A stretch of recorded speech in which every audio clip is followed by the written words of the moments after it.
The Guest Who Signed the Register Twice. A Miss Marple Mystery. Chapter 1. The Summer Fete and the Missing Gentleman. St. Aldwyn's was the sort of village that measured time by traditions rather than calendars. The church clock struck every quarter hour with a slightly weary note. Roses climbed over stone walls exactly as they had done for decades. The same families occupied the same cottages, attended the same services, and exchanged the same observations about weather, gardening, and one another. On the second Saturday of June 1955, the village held its annual summer fete.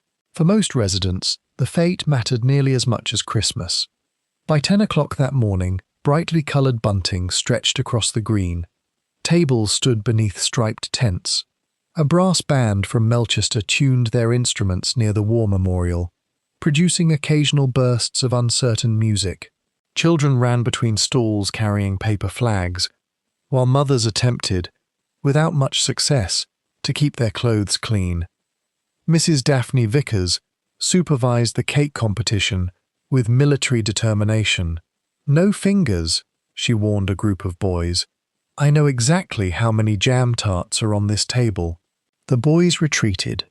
At the edge of the green, Reverend Timothy Fallow inspected the arrangements. "Everything appears remarkably organized," he remarked. "Which means something is bound to go wrong," replied Mrs. Vickers.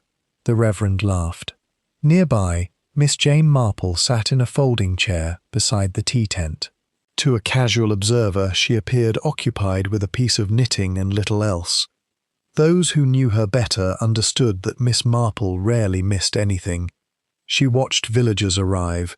She noticed who greeted whom warmly, who avoided eye contact, who appeared anxious, who seemed unusually cheerful.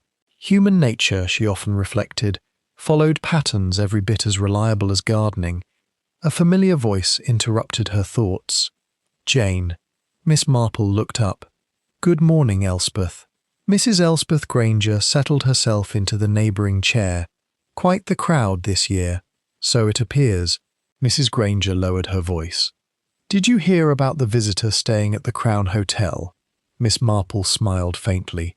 Village gossip always travelled faster than the post. "I cannot say that I have. A gentleman from London." Mrs. Granger leaned closer. "Arrived 3 days ago." "Indeed." "Nobody knows why." Miss Marple resumed knitting. "Perhaps he simply wished to visit the countryside." "My dear Jane, nobody comes to St. Aldwyn's simply to visit the countryside." This observation possessed enough truth to make Miss Marple smile. The Crown Hotel stood near the village square. Though called a hotel, it consisted of 8 guest rooms above a public house that had existed since Queen Victoria's reign. Its owner, Albert Cresswell, knew every resident and most visitors.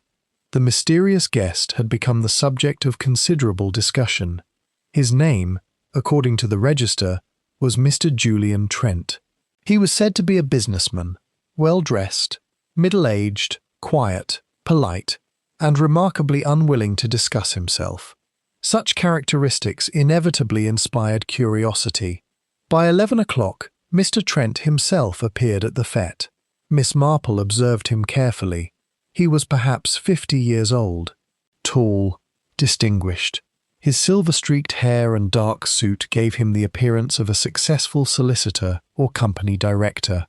Several villagers glanced toward him as he crossed the green, some merely curious, others seemingly surprised. One person appeared genuinely alarmed. Miss Marple noticed it immediately. The reaction belonged to Mrs. Harriet Pomeroy. Harriet managed the village post office. Normally composed and practical, she suddenly turned pale upon seeing the visitor. Her hand tightened around a tray she was carrying. For a brief moment she appeared frozen. Then she recovered herself and walked quickly in the opposite direction. Miss Marple watched thoughtfully. People often revealed more through surprise than intention. Mr. Trent wandered among the stalls.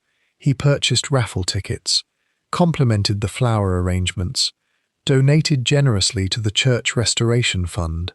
Nothing about his behaviour seemed unusual. Yet several villagers continued watching him. Not because he behaved strangely, because he did not quite belong.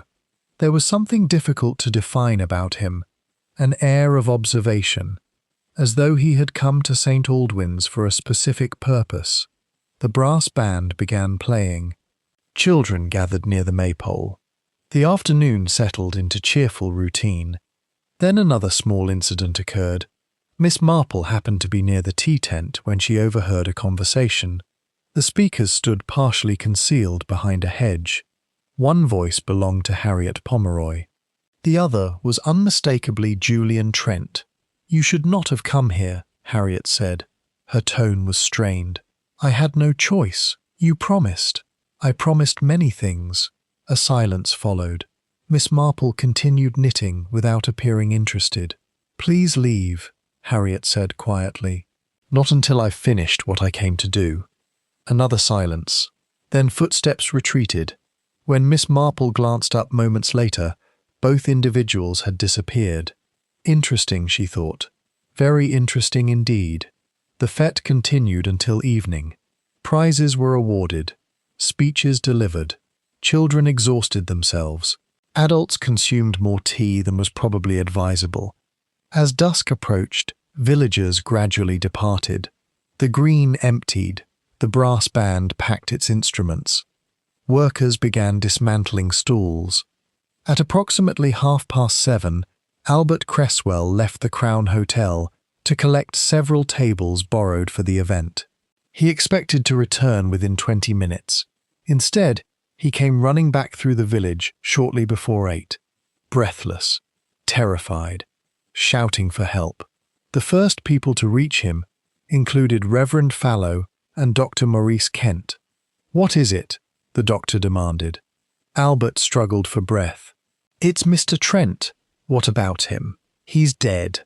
The word spread through the village with astonishing speed. Within minutes, dozens of residents gathered outside the Crown Hotel. Dr. Kent hurried upstairs. Several anxious villagers followed at a distance. The body lay in room 4. Julian Trent rested in an armchair beside the window. His eyes stared blankly toward the darkening sky. At first glance, he appeared asleep. Then one noticed the unnatural angle of his head, the stillness, the absence of breath. Dr. Kent approached carefully. After a brief examination, he rose. "When did you find him?" Albert swallowed. "Just now." The doctor's expression was grave. "He's been dead for at least an hour." A murmur swept through the room. Reverend Fallow crossed himself. Someone gasped. Another person began quietly crying. Nobody yet knew why or how, but everyone understood one thing. Murder had arrived in St. Aldwyn's, and murder, once introduced into a village, rarely remained confined to a single victim. Far below, standing unnoticed among the crowd gathering outside, Miss Marple gazed toward the illuminated window of room 4. Her eyes lingered on the hotel's entrance. Then on the registration desk visible through the open doorway, something there caught her attention. Something small, something peculiar. She said nothing, not yet, but long experience had taught her that tiny irregularities often proved far more important than dramatic discoveries. The following morning, when the police began examining the hotel register, they would uncover a detail that made the case infinitely stranger. The name Julian Trent appeared twice, signed on 2 separate pages, in 2 noticeably different hands, and according to the register, the mysterious guest had apparently checked into the Crown Hotel 2 days apart, a thing that should have been impossible, unless one of those signatures was a lie. Chapter 2. The second signature. By 9 o'clock the following morning, St. Aldwyn's had transformed itself into an expert authority on murder. The villagers gathered in predictable locations: the post office, the bakery, the churchyard gate, and outside the grocer's shop, where they exchanged theories with remarkable confidence and very little evidence. The death of Julian Trent dominated every conversation. Some insisted he had been blackmailing someone. Others declared he must have been a government agent. A few suggested foreign espionage. One elderly gentleman proposed that the victim had discovered hidden treasure. This theory gained temporary popularity before collapsing under mild scrutiny. Miss Marple listened to all of it while purchasing a loaf of bread. As always, the gossip itself interested her less than the people repeating it. Rumours had a curious way of exposing fears, prejudices, and private knowledge. By mid-morning, 2 detectives from Melchester had arrived. The senior officer was Detective Inspector Arthur Bellamy, a solidly built man in his early 50s with a practical manner and little patience for nonsense. His younger assistant, Detective Sergeant Colin Reeves, carried notebooks and asked questions with energetic determination. The Crown Hotel quickly became the centre of the investigation. Inspector Bellamy occupied a table in the hotel's dining room, while witnesses were interviewed one after another. Albert Cresswell appeared exhausted. He had barely slept. "I've never had anything like this happen," he said. "I should hope not," replied Bellamy. The inspector reviewed his notes. "You discovered the body at 7:53? "Approximately. And nobody entered room 4 after you found it?" "No." "Good." Bellamy tapped the table thoughtfully. "Now tell me again about this register." Albert fetched the large leather-bound book from behind the reception desk. The inspector opened it. Almost immediately he frowned. "Here," Albert pointed. Bellamy studied the entries. The first signature appeared on June 9th. J. Trent, London. Nothing unusual. The second appeared on June 11th. Again, J. Trent, London. The signatures looked similar at first glance. Yet the longer one examined them, the more differences emerged. The first hand was firm and controlled. The second appeared hurried, slightly angular, not quite the same. Bellamy called Sergeant Reeves. "What do you make of that?" The younger man leaned forward. "They look different." "Exactly." Albert shifted nervously. "I don't understand it." "Neither do I," Bellamy admitted. "When did Mr. Trent arrive?" "Wednesday afternoon," which would be June 9th. "Yes." Bellamy pointed toward the second signature. "Then how did he sign in again on Friday?" Albert stared helplessly. "I've no idea." The inspector continued turning pages. "Did he leave and return?" "No." "Did anyone else use the register?" "Guests occasionally sign for visitors." Bellamy nodded slowly. "A possibility," but he did not sound convinced. Meanwhile, the medical examination produced an unexpected result. Dr. Kent's preliminary findings suggested that Julian Trent had not died naturally. There were faint bruises beneath the collar line. Not severe, easy to overlook, yet significant. The victim, it seemed, had been strangled, not violently, not with great force, rather with calculated precision. The murderer had likely used a narrow cord or strap, something capable of leaving minimal marks. The news altered the atmosphere considerably. A murder by strangulation felt personal, intimate, deliberate. Whoever had killed Julian Trent had stood close enough to look directly into his eyes. Inspector Bellamy expanded his inquiries. The list of witnesses grew. Among the most important was Harriet Pomeroy. She entered the dining room shortly before noon. Her face remained composed, though she appeared tired. Bellamy studied her carefully. "You knew Mr. Trent?" "No." "You were observed speaking with him during the fête?" Harriet hesitated. "A brief conversation." "What about?" "Nothing important." The inspector waited. People often became uncomfortable when silence lingered. Harriet shifted slightly. He asked directions. Bellamy raised an eyebrow. "Directions?" "Yes." "Directions to where?" "The old railway cottages." The answer arrived too quickly. Bellamy noticed. So did Sergeant Reeves. "Did he tell you why he wanted to go there?" "No." The inspector opened a notebook. "Several witnesses describe your conversation as rather serious." Harriet's hands tightened. "I don't control how people interpret things." Bellamy remained polite. "Mrs. Pomeroy, were you acquainted with Mr. Trent before he arrived in St. Aldwyn's?" "No." The answer was immediate, almost rehearsed. Bellamy wrote something down. The interview concluded shortly afterward. As Harriet left the room, she nearly collided with Miss Marple in the hallway. "Oh," Harriet recovered herself. "Good morning, Miss Marple. My dear Harriet." For a brief moment neither woman spoke. Then Miss Marple smiled gently. "You seem troubled. Wouldn't anyone be—" "Perhaps." Harriet nodded quickly. "Good day." She walked away. Miss Marple watched her disappear around the corner. Then she entered the dining room. Inspector Bellamy greeted her with courteous respect. He had encountered Miss Marple during a previous case years earlier. The experience had left a lasting impression. "Miss Marple." "Inspector, I assume you've already heard every rumour in the village." "Most of them," Bellamy laughed. "I wish rumours were admissible evidence. That would certainly simplify matters." The inspector gestured toward the register. "What do you make of this?" Miss Marple adjusted her spectacles. She examined the signatures. Quite carefully, longer than Bellamy expected. Finally she spoke. "Curious. Very. What interests me is not that they're different." Bellamy leaned forward. "What interests you, then?" Miss Marple pointed delicately. "The ink." The inspector frowned. "The ink?" "Yes." Bellamy looked again. The signatures appeared identical in colour, at least initially. Miss Marple continued. "The first entry was written using a fountain pen. She indicated tiny variations in pressure. The second appears to have been written with a different nib." Bellamy examined the lines. To his surprise, she seemed correct. "That tells us very little." "Possibly," Miss Marple smiled. Then again, possibly not. Bellamy knew better than to dismiss her observations. Years of experience had taught him that Miss Marple rarely commented on anything without reason.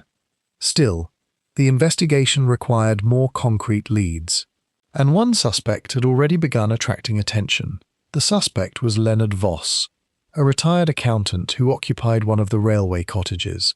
Several witnesses reported seeing him arguing with Julian Trent the day before the murder. The argument had occurred outside the churchyard. Voices had been raised. Accusations exchanged. One witness claimed Voss had shouted, "You should never have come back." Naturally, Inspector Bellamy wished to speak with him. Leonard Voss arrived that afternoon. Thin and severe, with silver hair and deeply lined features, he projected an air of permanent irritation. Bellamy wasted little time. "Did you know the deceased?" "Yes." The direct answer surprised everyone. The inspector glanced up. "How?" "We met years ago." "Where?" "London." "What was your relationship?" Voss hesitated. "Professional." "Professional in what sense?" "Business." Bellamy's expression sharpened. "What sort of business?" "I'd rather not discuss it."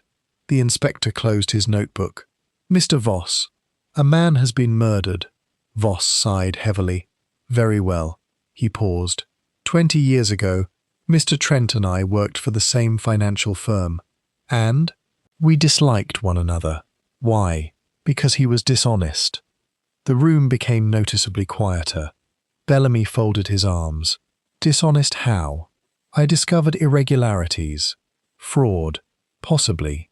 "Did you report him?" "Yes." Bellamy waited. "What happened?" "Nothing." A bitter smile appeared. The company preferred silence. The inspector made several notes. "And when Mr. Trent arrived here?" "I was surprised." "Did you argue?" "Yes." "What about?" "I asked why he'd come." "And?" "He wouldn't answer." Bellamy studied him. "Did you kill him?" "No." The answer sounded sincere. Yet sincerity and innocence were not always the same thing. After Voss departed, Sergeant Reeves looked thoughtful. Strong motive. Perhaps. But not enough. Bellamy stared through the window. Outside, villagers drifted across the square, watching, waiting, talking. Everyone seemed to know something. Yet nobody knew enough. As the afternoon wore on, Miss Marple returned home. She settled into her garden with tea and a notebook. Several facts occupied her thoughts. Harriet's fear, Voss's anger, the double signature, and one additional detail, a detail so minor that nobody else appeared interested. When Albert Cresswell had shown her the register earlier, a loose sheet of blotting paper had slipped from between the pages. Most people would have ignored it. Miss Marple had not. The sheet contained faint impressions, mirror images left by wet ink. One impression matched the first signature, the other did not. And beneath the second, almost invisible, appeared the beginning of another name. Just 3 letters. A-N-S. Not enough to identify anyone. Not yet. But enough to make Miss Marple suspect that the second signature concealed something far more important than a simple mistake. Someone had wanted Julian Trent's name recorded twice, and people rarely went to such trouble without a reason. The question was whether that reason explained the murder, or whether it pointed toward an entirely different secret, still hidden somewhere inside St. Aldwyn's. Chapter 3. The Widow at the Railway Cottage. The following morning dawned bright and warm, the sort of June day that encouraged roses to bloom extravagantly, and persuaded villagers that unpleasant matters could surely wait until tomorrow. Unfortunately for St. Aldwyn's, murder possessed no such patience. The death of Julian Trent remained the dominant topic of discussion. By breakfast time, Leonard Voss had already been declared guilty by half the village and innocent by the other half. Several residents managed to hold both opinions simultaneously, depending on whom they were speaking to. Miss Marple, seated near her front window with a cup of tea, reflected that certainty was often the least reliable quality in any witness. She had spent much of the previous evening considering the initials she had discovered, A-N-S. 3 letters, nothing more. Yet such fragments often proved surprisingly useful. People rarely realized how many traces they left behind. A forgotten remark, an unusual habit, a scrap of paper, a carelessly written name. Human beings scattered clues wherever they went. The difficulty lay in recognizing which clues mattered. At 10:30, Miss Marple decided to pay a visit to the railway cottages. The row of cottages stood nearly a mile beyond the village centre, beside the abandoned branch line that had once connected St. Aldwyn's to Melchester. The railway had closed years earlier. Nature had gradually reclaimed the tracks. Wildflowers grew between rusting rails.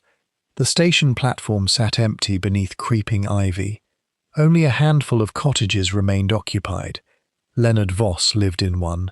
The others housed various retirees and widows who appreciated quiet surroundings. Miss Marple walked slowly, greeting acquaintances along the way. Her progress took longer than strictly necessary, though she considered conversation an essential investigative tool. People frequently revealed important information while discussing entirely unrelated subjects. By the time she reached the cottages, she had learned 3 things. First, Harriet Pomeroy had received a visitor late on the evening before the murder. Second, Leonard Voss had seemed unusually nervous during the preceding week. Third, a stranger had been seen walking near the old station after dark. Whether any of these facts mattered remained uncertain. Still, Miss Marple stored them carefully. One never knew. She found Leonard Voss tending roses in his small front garden. The retired accountant looked surprised to see her. "Miss Marple." "Good morning, Mr. Voss." He straightened slowly. "I imagine you've come about Mr. Trent, among other things." A faint smile touched his lips. "I suspected as much." He offered her a chair. For several minutes they discussed gardening. Miss Marple considered this entirely appropriate. Important conversations often benefited from a gentle beginning. Eventually she asked, "You knew Mr. Trent many years ago?" Voss's expression hardened. "Unfortunately, Inspector Bellamy mentioned financial disagreements." The old man gave a short laugh. "That's a polite description. You disliked him. Very much." Miss Marple waited. Voss sighed. "He ruined people." "How?" "He wasn't a thief exactly." "No?" "He preferred manipulation." The old man's eyes narrowed. "He discovered weaknesses." "Blackmail?" "Something close to it." This interested Miss Marple considerably. "Can you explain?" Voss set down his gardening shears. There were rumours. What sort of rumours? He collected secrets to profit from them, sometimes. The answer came quietly. Sometimes merely to control people. Miss Marple considered this. Julian Trent's murder had already suggested hidden resentments. A man who trafficked in secrets could accumulate enemies with remarkable efficiency. Did he ever threaten you? Not directly. Anyone else? Voss hesitated. Then he nodded. Several people. Names? I'm afraid not. The reply sounded genuine. After a brief silence, Miss Marple changed direction. Did you notice anything unusual during the fete? The old man thought carefully. Perhaps. What? I saw him speaking with a woman. Miss Marple looked interested. Harriet Pomeroy? No. That surprised her. Then who? Voss frowned. I don't know. A visitor. I assume so. Can you describe her? He considered. Middle-aged, dark hair, blue coat. Miss Marple's attention sharpened. The day of the fete had been exceptionally warm. Few women wore coats. A blue coat? Yes. Are you certain? Quite. Miss Marple thanked him, and eventually departed. As she walked back toward the village, the description occupied her thoughts. A blue coat. In June. An odd choice. The sort of detail many people would overlook. Precisely the sort that interested Miss Marple.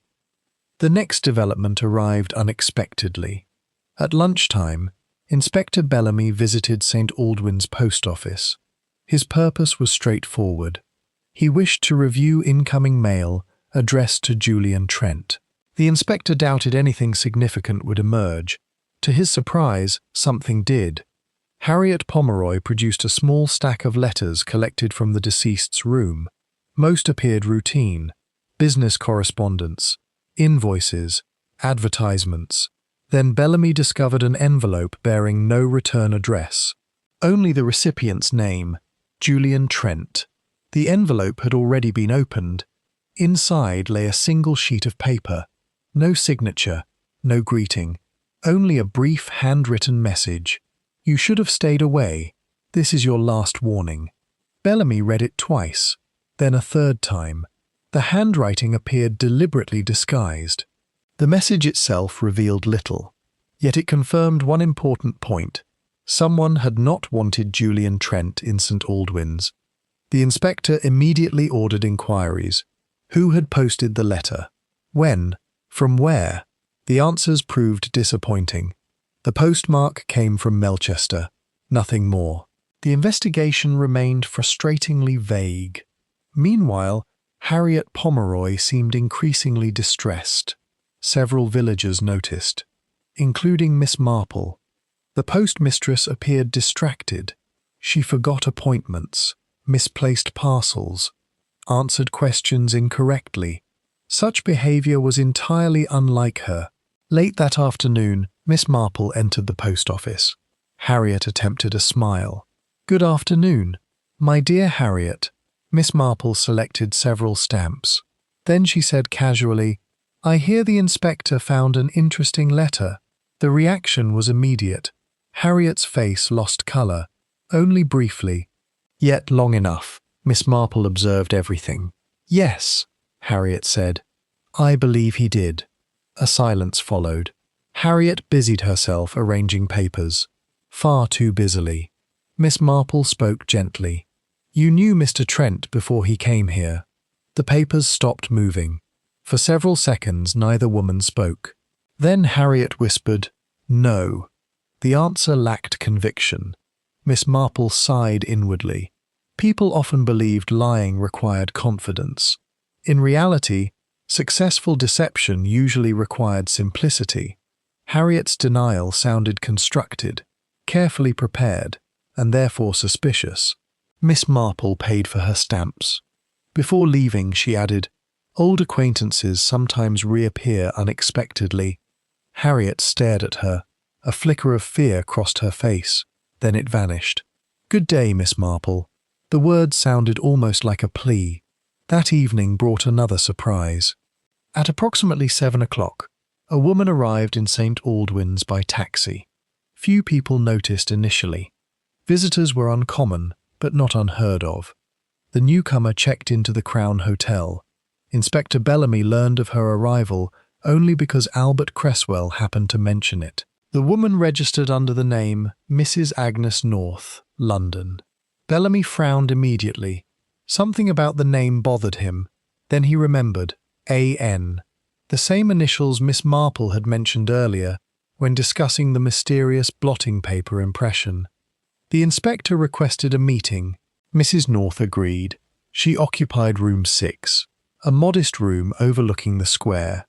Bellamy entered shortly after 8.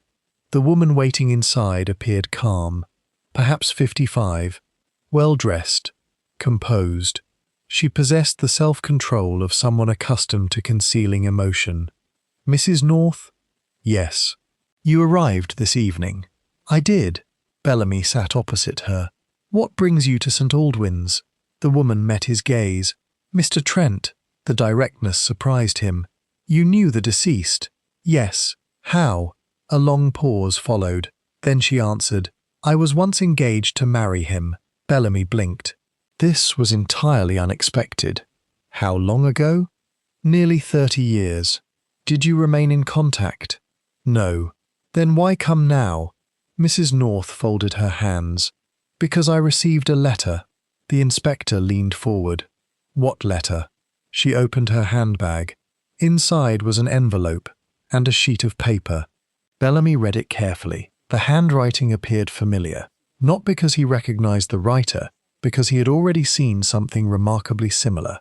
The message read, "Come to St. Aldwyn's. The truth can no longer remain hidden." J.T. Inspector Bellamy stared at the signature. Julian Trent's initials. Or perhaps someone pretending to be him. "When did you receive this?" 3 days ago. "And you came immediately?" "No." Her eyes lowered. "I wasn't certain I wished to see him again." Bellamy considered the implications. A former fiancé, a mysterious invitation, a murder. The coincidence seemed excessive. "Did Mr. Trent ever mention St. Aldwyn's?" Mrs. North hesitated. "Once." "When?" "Years ago." "What did he say?" Her expression changed.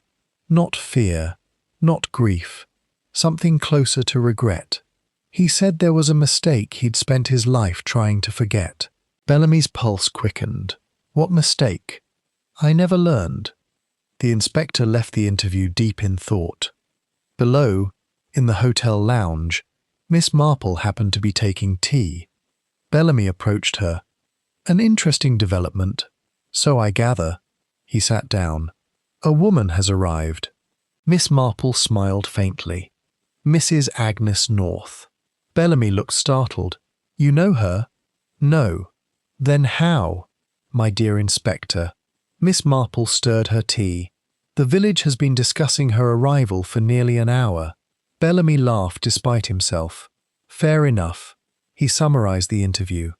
Miss Marple listened carefully, especially the part about the letter. When he finished, she remained silent for several moments. Finally, she asked, "Did Mrs. North seem frightened?"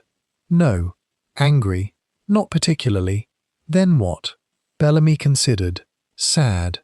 Miss Marple nodded slowly, as though that answer confirmed something. Outside, darkness settled over St. Aldwyn's. Lights glowed in cottage windows. Doors were locked, curtains drawn. The village appeared peaceful. Yet beneath that peaceful surface, old secrets were beginning to stir. Somebody had summoned Agnes North. Somebody had wanted Julian Trent's name entered twice in the hotel register. And somewhere among those mysteries lay the reason a man had died. Miss Marple suspected the answers were connected. She simply did not yet know how. Before long, however, another discovery would change the entire direction of the case, because hidden among the records of a forgotten railway accident from nearly 30 years earlier was a name that should not have appeared at all, a name linking Julian Trent, Agnes North, and St. Aldwyn's in a way none of them had ever admitted. Chapter 4.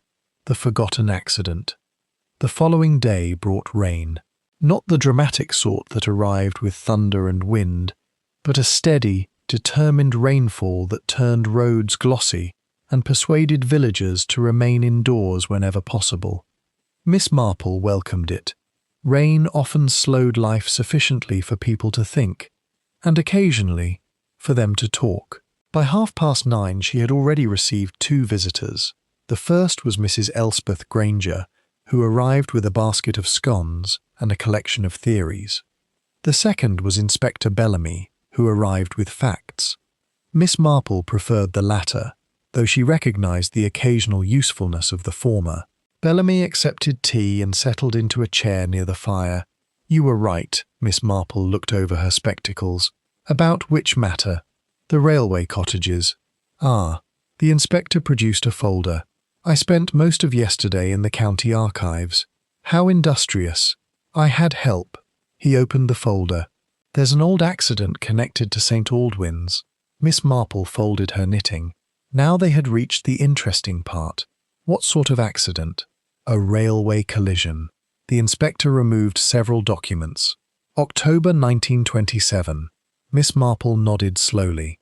She vaguely remembered hearing about it years ago. A freight engine had derailed during a storm. No passengers had died. The event had attracted modest attention before fading into local history. Was anyone injured? 3 railway employees. Bellamy handed her a report. 1 severely. Miss Marple adjusted her spectacles. The name caught her attention immediately.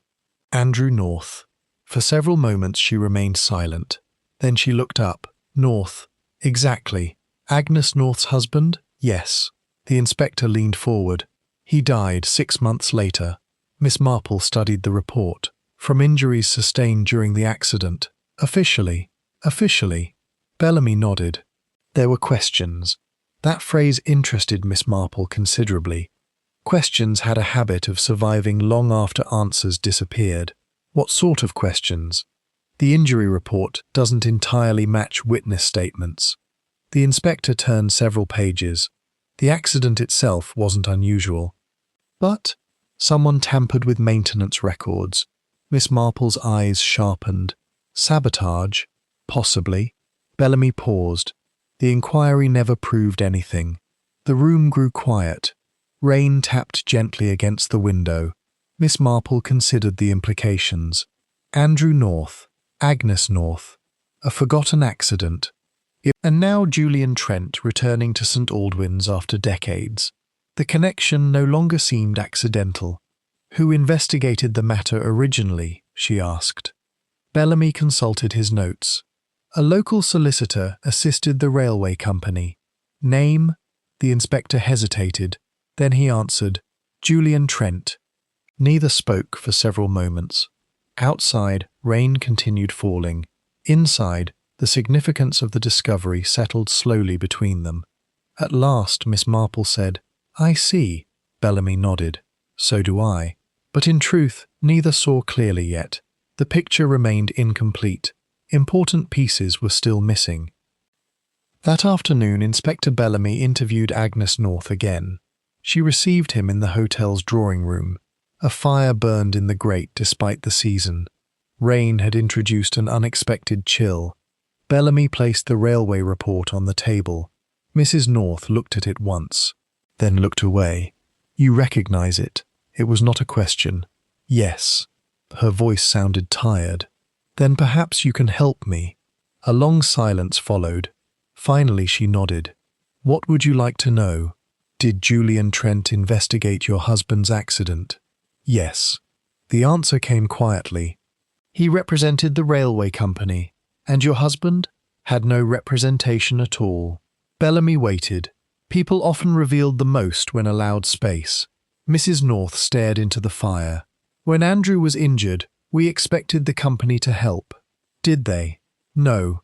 A faint bitterness entered her voice. "The railway insisted the accident resulted from negligence." "Your husband's negligence?" "Yes." Bellamy made notes. "Was it true?" The woman's eyes flashed. "No." The answer arrived instantly, with conviction. "My husband was many things." A pause.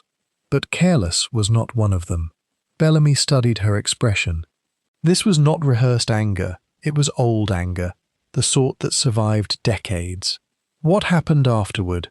Andrew lost his position. Then he died. Simple words, heavy ones. Bellamy glanced toward the report. You believed someone was responsible. I knew someone was responsible. The certainty surprised him. Who? Agnes looked away.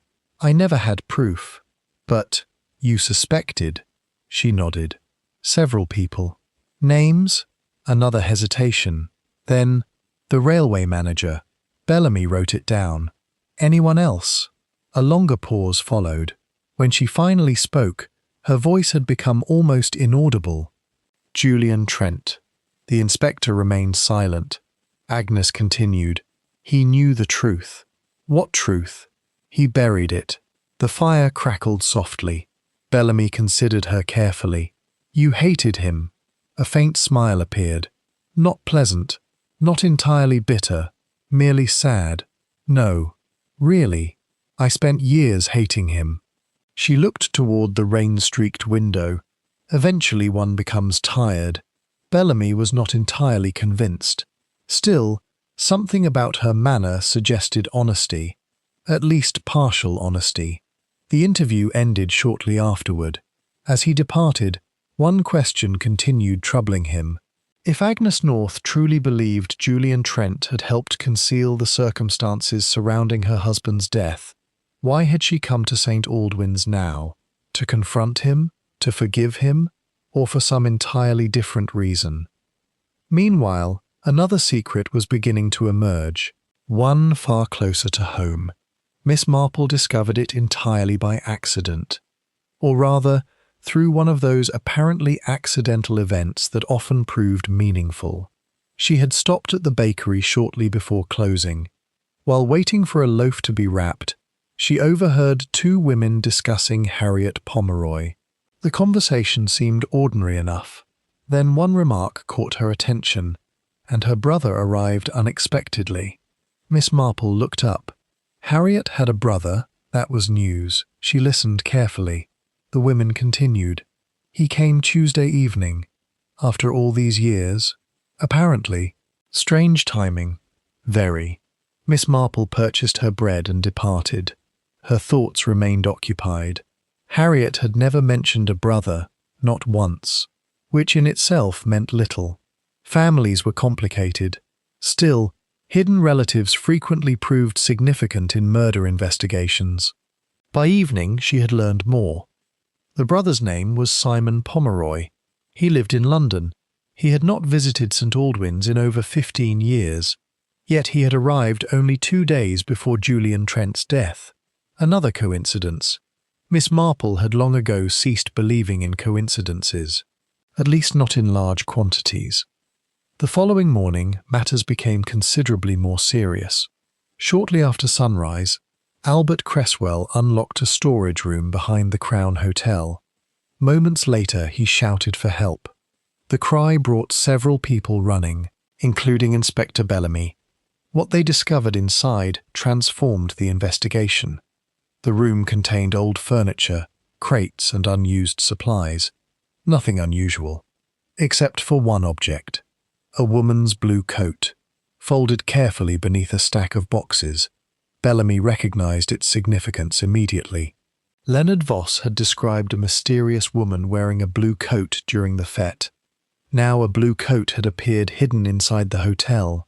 The inspector examined it closely. The garment was expensive, well made, and damp, as though recently washed. More troubling still, one sleeve contained a small tear. Caught in the torn fabric was a fragment of dark cord. Bellamy stared at it, very carefully, a cord remarkably similar in thickness to the type that might have caused the marks on Julian Trent's neck. The discovery electrified the village. News spread within minutes. Speculation exploded. Who owned the coat? Why had it been hidden? And what connection did it have to the murder? Bellamy ordered immediate inquiries. Yet before the day ended, a new complication emerged. No woman in St. Aldwyn's claimed ownership. nor did Agnes North, nor any hotel guest. The coat appeared to belong to nobody and everybody, a perfect mystery. That evening, Miss Marple sat quietly beside her window. The village lamps glowed softly through the gathering dusk. Several pieces of the puzzle now occupied her thoughts. The railway accident, Andrew North's death, Harriet's fear, the double signature, the anonymous warning letter, the hidden blue coat, and one additional fact that bothered her more than all the others. Julian Trent had returned to St. Aldwyn's for a reason, a very specific reason. People did not revisit places connected to old scandals unless something had changed, or unless they intended to reveal something. Miss Marple suspected the latter. She believed Julian Trent had come to tell the truth. The difficulty was determining which truth, because St. Aldwyn's was proving unusually rich in secrets, and somewhere among those secrets lurked a murderer, clever enough to hide behind events nearly 30 years old. But cleverness often contained its own weakness. The more elaborate a deception became, the more opportunities it created for mistakes. Sooner or later, Miss Marple knew, the murderer would make one, and when that happened, a tiny overlooked detail, perhaps no larger than a signature, a coat, or 3 forgotten initials, would bring the entire structure crashing down. Chapter 5. The Woman in the Blue Coat. The discovery of the blue coat changed the character of the investigation. Until that point, Inspector Bellamy had been pursuing memories, old grudges, and fragments of history. The coat was different. The coat was physical, something tangible, something that had belonged to a real person standing in a real place on the day Julian Trent died. Unfortunately, tangible evidence was not always easier to understand. By breakfast time, Bellamy had assembled a list of every woman connected to St. Aldwyn's who might conceivably have owned such a garment. The list produced very little. No one recognized it. No one claimed it. No shopkeeper remembered selling it. No seamstress remembered altering it. The garment seemed to have appeared from nowhere. That fact alone bothered Miss Marple. Very few things came from nowhere, particularly coats. She was reflecting on this while pruning roses when Inspector Bellamy arrived shortly before 11. "You look troubled," she observed. "I am. Then you are making progress." Bellamy laughed despite himself. "I wish that were true." He accepted tea and settled into his usual chair. "The coat has become a nuisance. How unfortunate. No owner, no witnesses, nothing." Miss Marple listened patiently. Bellamy described the latest inquiries. When he finished, she asked a simple question. "Have you examined the pockets?" The inspector blinked. "Of course." "And?" "Nothing." Miss Marple raised an eyebrow. "Nothing at all?" Bellamy hesitated. "There was one thing." "What?" "A button." Miss Marple set down her teacup. "A button? Loose?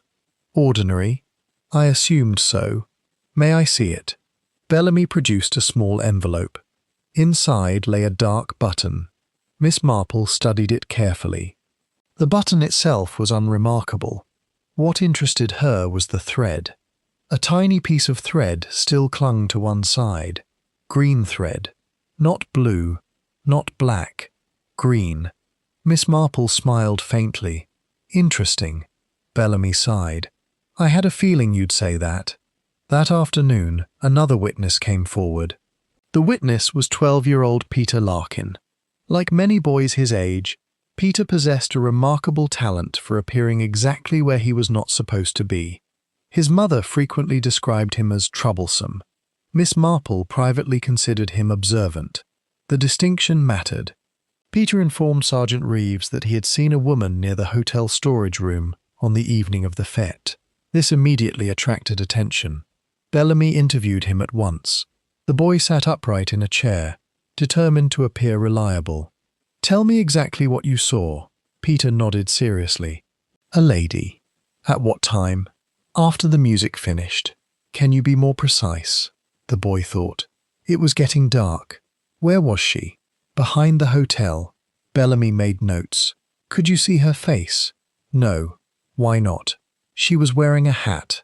The inspector suppressed disappointment. Can you describe anything else? Peter nodded eagerly. She was carrying something. Bellamy looked up. What sort of thing? A handbag. Anything unusual about it? The boy frowned.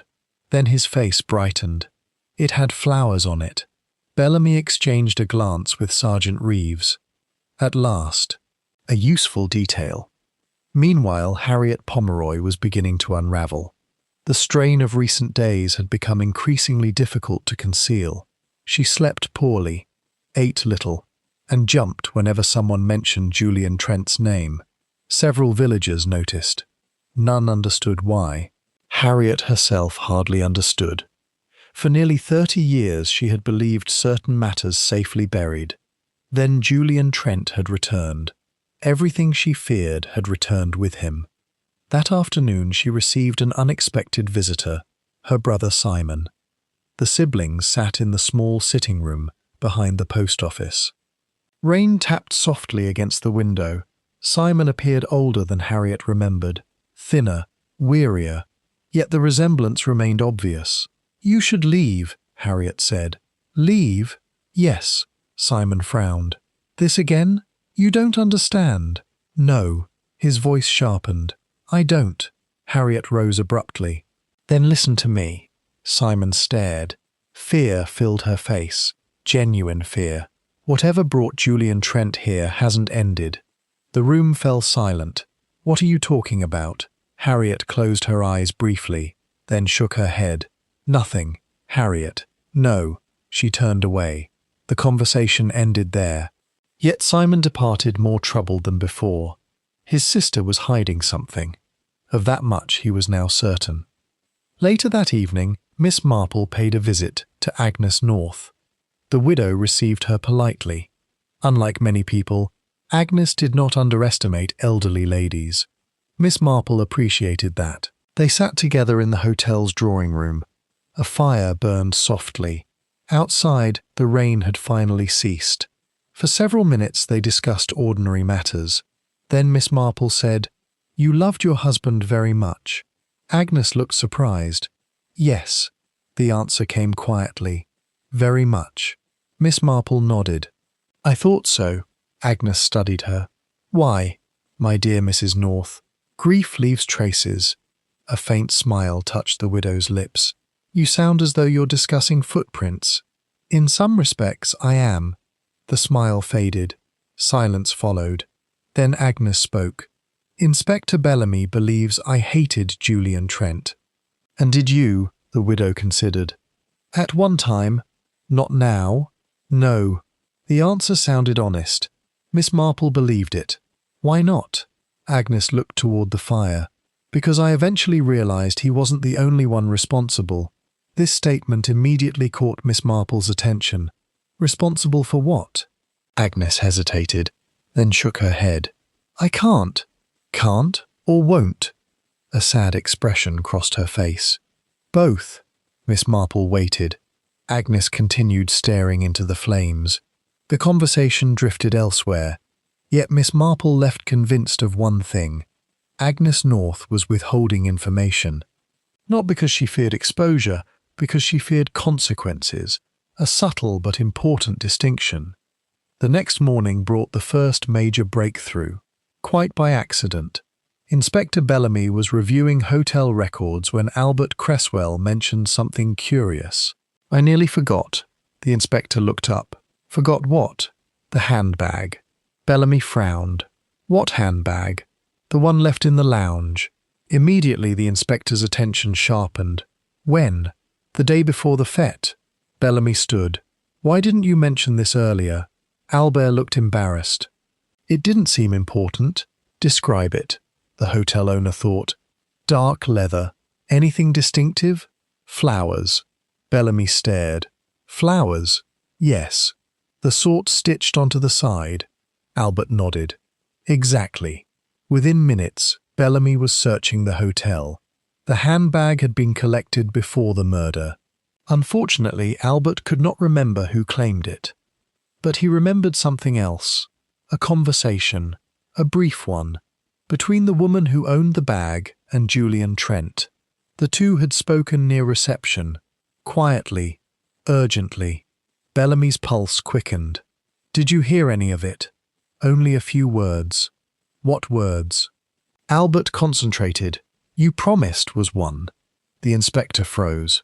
The phrase sounded familiar, very familiar. Then he remembered Harriet Pomeroy. During the fête, Miss Marple had overheard her saying almost exactly the same thing to Julian Trent. "You promised."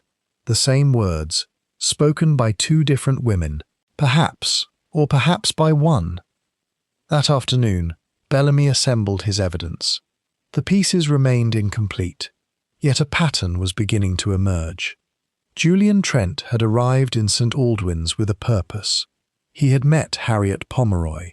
He had apparently contacted Agnes North. He had argued with Leonard Voss.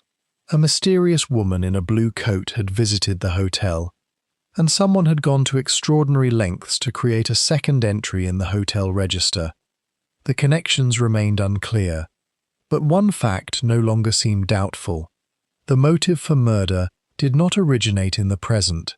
It originated decades earlier, in something hidden, something several people desperately wished to remain concealed. That evening Miss Marple sat in her garden watching the sunset. Her knitting rested untouched, which was always a dangerous sign. She had been thinking, a great deal. The button with green thread, the railway accident, Harriet's fear, the second signature, and one observation that had been troubling her for days. Everyone assumed the second signature represented deception.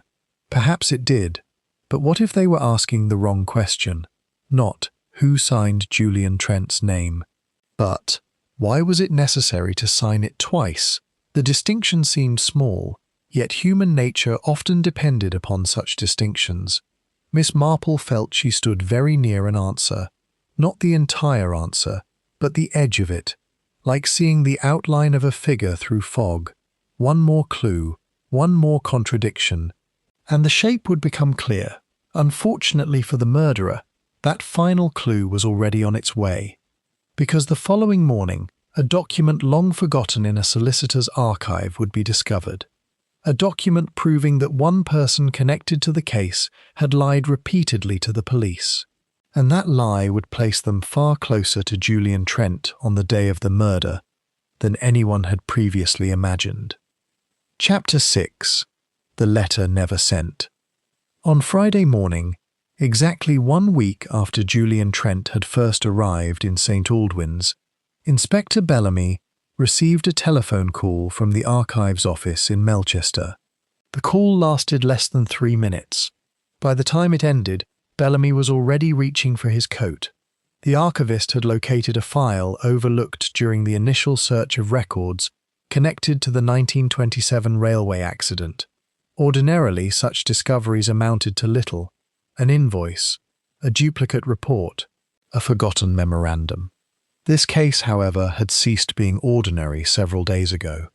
Bellamy drove to Melchester immediately. The document awaiting him was surprisingly thin.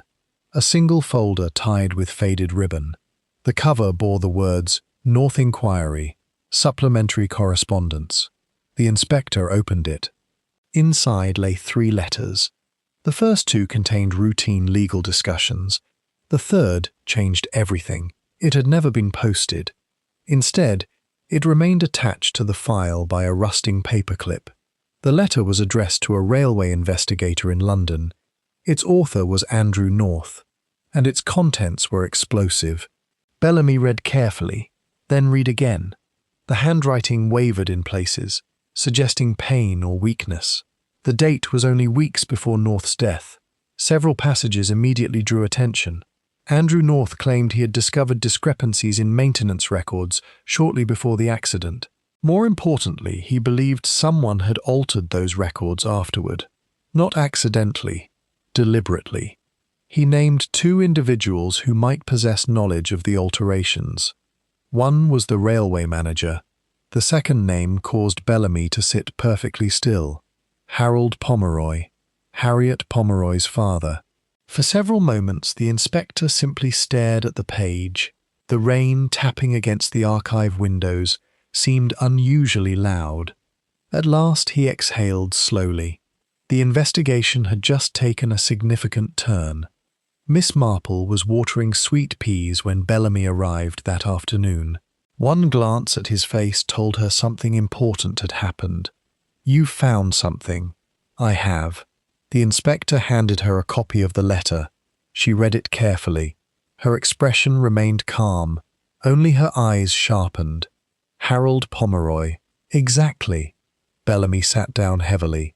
Harriet never mentioned this. No, nor did anyone else.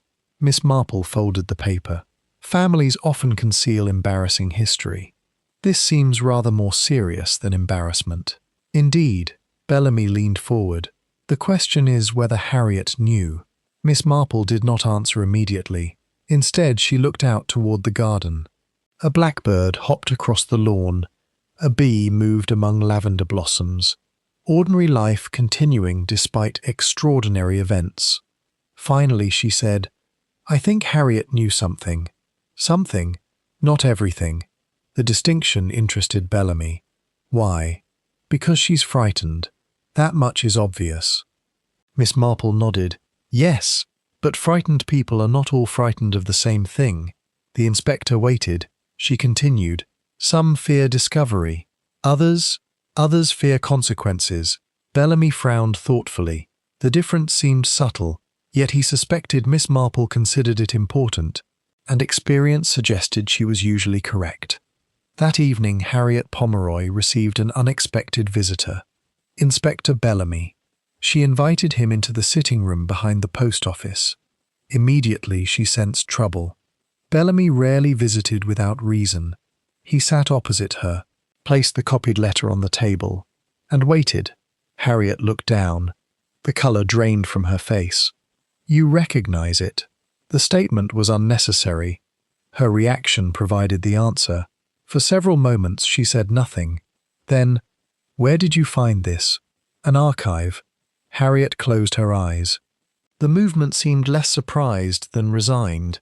"As I feared." Bellamy watched carefully. "You knew about it." "Yes." The admission came softly. "When did you first learn of it?" "Years ago." "From whom?" "My father." The inspector remained silent. Harriet continued. "He kept the original hidden." "Why?" A bitter smile appeared. "Because he was afraid." "Of what?" She laughed once, a short, unhappy sound. "The truth." Bellamy allowed the silence to stretch. Eventually she spoke again. "My father worked for the railway." "I know." "He wasn't a bad man." "No?" "He made mistakes." Her voice trembled. "Terrible mistakes." Bellamy studied her carefully. "Did those mistakes contribute to the accident?" Harriet lowered her eyes. "I believe so."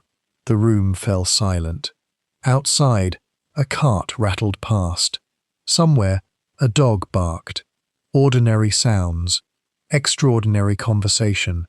"What happened afterward?" Bellamy asked. "My father received instructions." "From whom?" "I don't know." "Instructions to do what?" Harriet swallowed. "To alter records." The inspector felt a pulse of excitement. At last, something concrete. Did he comply? A long pause. Then, yes. Bellamy wrote several notes. Did Julian Trent know? Harriet laughed again. This time there was no humour whatsoever. "Oh, yes." The answer surprised him. "You sound certain." "I am." "Why?" "Because he helped." The inspector stared. Harriet's eyes filled with tears. Not theatrical tears. Old tears. Stored for decades. "My father wasn't alone." Bellamy leaned forward. "Explain." "He received legal advice." "From Trent." She nodded. Julian Trent showed him how to bury everything. For several seconds neither spoke. Then Bellamy asked the obvious question. "If you believed that, why didn't you tell us sooner?" Harriet looked exhausted. "Because I didn't know whether it was true." "Didn't know?" "My father confessed shortly before he died." She clasped her hands tightly. "He never produced proof." The inspector considered. That sounded plausible. perhaps even likely. Memory could become unreliable over decades. Guilt could distort events. Still, why did Trent come back? Harriet shook her head. I don't know. Bellamy was not convinced. Yet he sensed she had told him more truth than lies. For now, the interview transformed the investigation. By the following day, Inspector Bellamy's attention had shifted dramatically. Julian Trent was no longer merely a mysterious visitor. He had become a participant in an old cover-up, perhaps even an architect of it. That revelation altered motives. It also expanded the suspect list. Andrew North's death had affected multiple lives. Agnes North, Harriet Pomeroy, Harold Pomeroy, railway employees, former officials, anyone connected to the accident. 30 years might have passed, yet old grievances rarely respected calendars. Meanwhile, Miss Marple continued examining the puzzle from a different angle. The village focused on motive. She remained interested in behavior. Human behavior rarely changed. That afternoon she visited the Crown Hotel. Albert Cresswell greeted her warmly. The hotel owner looked exhausted. Murder investigations were not good for business. Good afternoon, Miss Marple. My dear Albert. She ordered tea, then casually asked, Do you remember exactly when Mr. Trent arrived? Of course. Wednesday afternoon. Yes. What time? Albert thought. About 4. And did he register immediately? Certainly. Miss Marple nodded. Did anyone accompany him? The hotel owner frowned. No. You're sure? Quite. Miss Marple stirred her tea thoughtfully. Then perhaps you can explain something. Albert looked puzzled. What? The second signature. His expression changed. Not fear, not guilt. Confusion. Genuine confusion. I wish I could.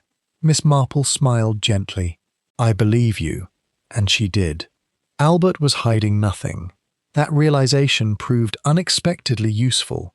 Because if Albert had not written the second entry, and Julian Trent had not written it, then someone else had. Someone with access to the register. Someone who understood its importance. Someone who wanted a second arrival recorded.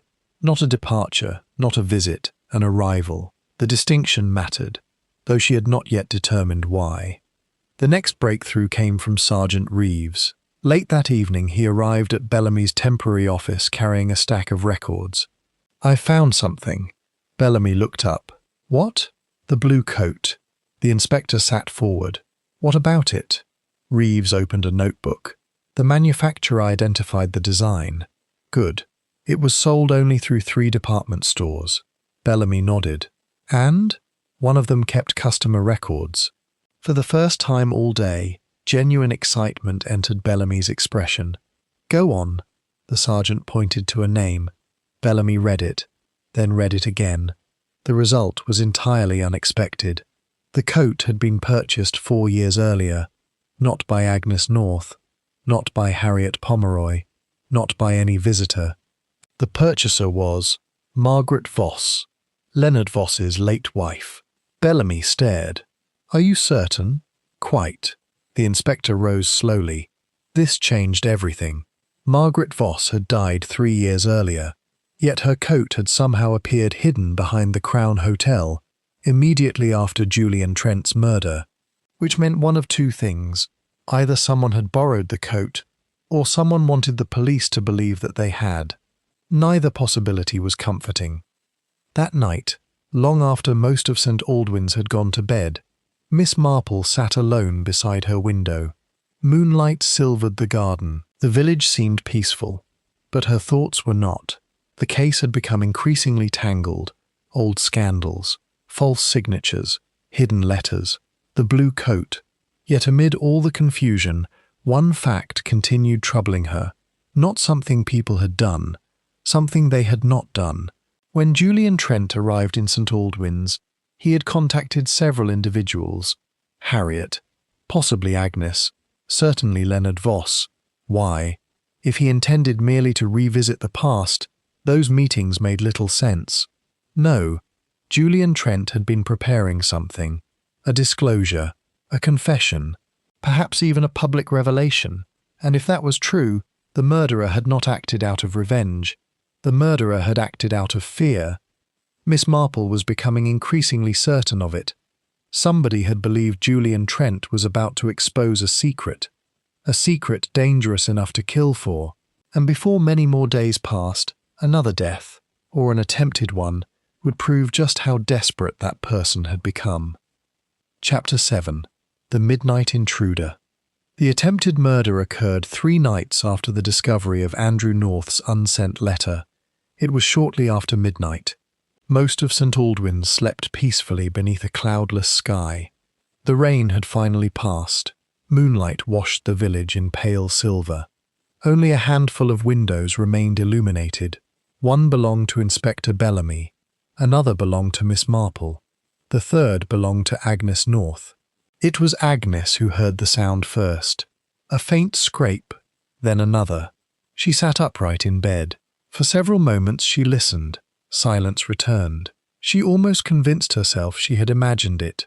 Then came a soft click, the unmistakable sound of a door opening. Agnes rose immediately. Years of living alone had taught her caution. She crossed the room quietly and switched on a lamp. The light flooded the bedroom. At the same moment, footsteps hurried down the corridor outside. Not walking, running. Agnes opened the door. The corridor stood empty, but from downstairs came the slam of an exterior door. By the time Albert Cresswell and several hotel guests arrived, the intruder had vanished. Inspector Bellamy was summoned at once. Within half an hour he stood examining the scene. A ground-floor window showed signs of tampering. The lock had been forced. Nothing appeared stolen, nothing damaged. Which left a troubling question. Why had someone entered Agnes North's room? Bellamy suspected the answer immediately. The intruder had not come to steal. The intruder had come to search.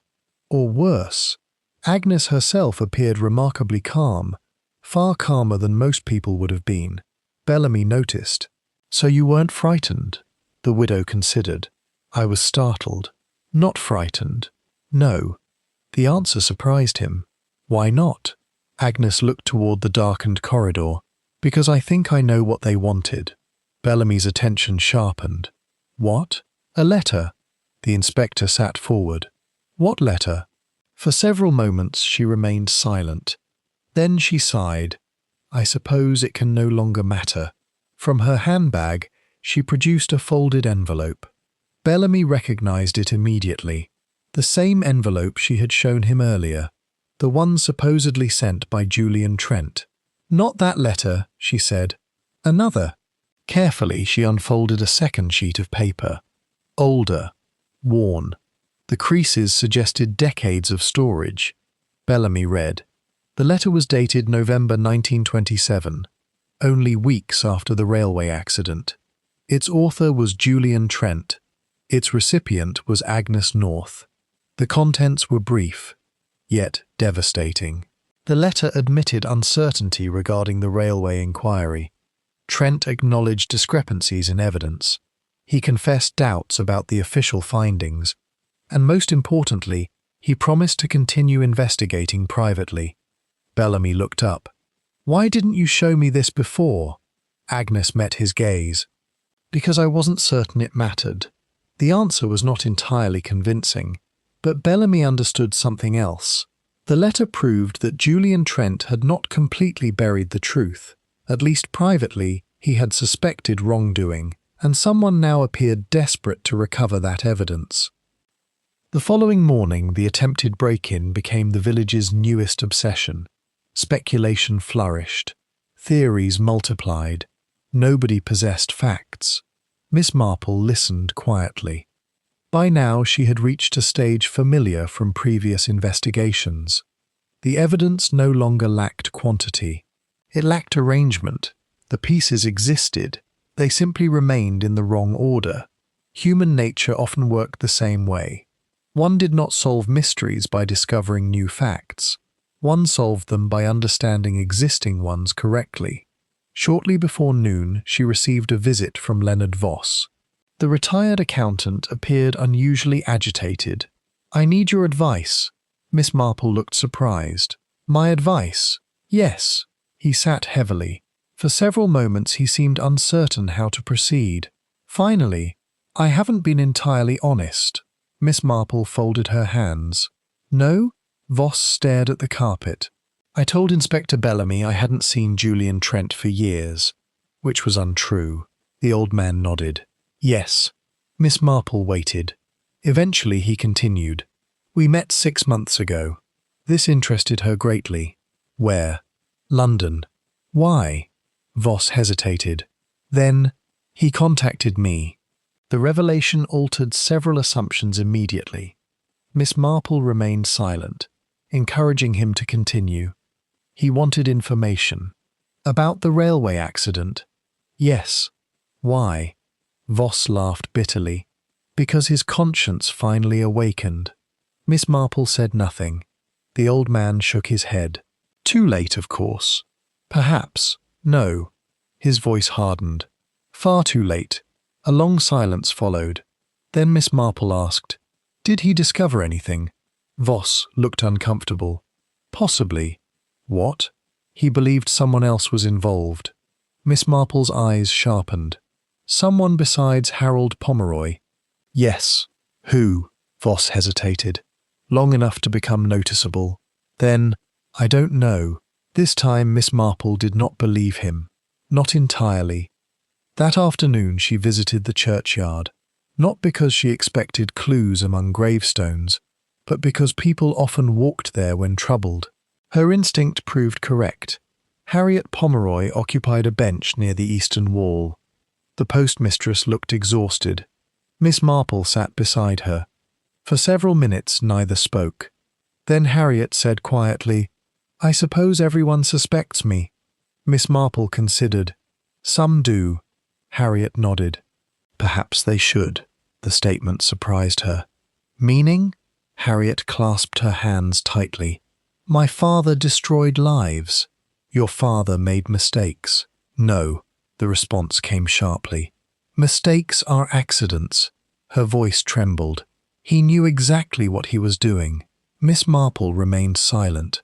Harriet stared across the churchyard. When I was 16, I found documents. Documents? My father's papers. A pause. I read them. Miss Marple's attention sharpened. What sort of papers? Correspondence. With whom? Harriet swallowed. Julian Trent. The answer landed heavily. Did you keep them? No. Why not? My father burned everything. The postmistress closed her eyes. But I remember. Miss Marple looked thoughtful. Memory. Again and again the case returned to memory. Not records, not evidence. Memory. And memories could be dangerous, particularly when shared. Later that evening, Inspector Bellamy received the report he had been awaiting. A handwriting expert had completed preliminary analysis of the hotel register. The findings surprised everyone. The first signature belonged to Julian Trent. The second did not. That much was expected. The unexpected part involved the disguise. Whoever forged the second signature had not attempted to imitate Julian Trent's handwriting. Not properly. Instead, they had altered their own handwriting. A subtle difference, but an important one. Bellamy studied the report carefully, then suddenly sat upright. A thought had occurred to him, an obvious one he should perhaps have considered earlier. If the forger had disguised their own handwriting, then comparison samples might reveal who they were. The inspector immediately ordered handwriting specimens collected from every major witness: Harriet Pomeroy, Agnes North, Leonard Voss, Simon Pomeroy, Albert Cresswell, several others. By the following day, the comparisons would begin, and one result would prove deeply unsettling. That night, Miss Marple sat awake longer than usual. Several observations continued troubling her, not the large dramatic clues, the small ones, the button with green thread, the forged signature, the blue coat, and above all, the register itself. She rose suddenly, crossed the room, and opened a notebook. For the first time she wrote a single sentence beneath a list of names. Not a question, a conclusion. Then she read it twice, and smiled, very faintly. At last, the purpose of the second signature had become clear. It was not intended to prove someone arrived. It was intended to prove someone remained. A subtle distinction. Yet the entire mystery appeared different once viewed through that lens. Miss Marple suspected she now understood the murderer's central deception. Not every detail, not yet, but enough. Enough to know that someone had carefully manipulated time itself, or at least the appearance of time. And once Inspector Bellamy received the handwriting results, the circle around the killer would begin closing rapidly, because hidden among those samples was a clue that connected the forged register entry, the blue coat, and a secret meeting on the day of the fete, a clue the murderer had never realized existed. Chapter 8. The Signature That Shouldn't Exist. The handwriting report arrived shortly after 10 o'clock on Monday morning. Inspector Bellamy had been waiting for it with growing impatience. By now the investigation had reached a critical stage. Too many secrets had surfaced. Too many people had lied. The case needed direction. Bellamy opened the envelope immediately. Sergeant Reeves stood beside his desk. For several moments neither spoke. Then Bellamy looked up. Well, the sergeant raised an eyebrow. Interesting? Very. He handed over the report. Reeves read quickly. The conclusions were cautious, as handwriting experts generally preferred to be. Nevertheless, one section stood out. The disguised writing used for the second hotel signature shared multiple characteristics with samples provided by Simon Pomeroy. The similarities were not conclusive, not enough for certainty, but sufficient to attract attention. Reeves frowned. Simon? Apparently. That makes no sense, Bellamy agreed. At least initially. Simon Pomeroy had only recently returned to St. Aldwyn's. He possessed no obvious connection to Julian Trent, no apparent motive, no known history with the victim, yet facts rarely concerned themselves with appearances. Bring him in. Simon arrived shortly before noon. He appeared puzzled rather than nervous. Bellamy observed him carefully. People often reacted differently when guilty. Simon seemed genuinely confused. The inspector decided to proceed directly. Did you sign the hotel register? No. The answer arrived instantly. Bellamy watched his face. No hesitation, no calculation, nothing. Think carefully.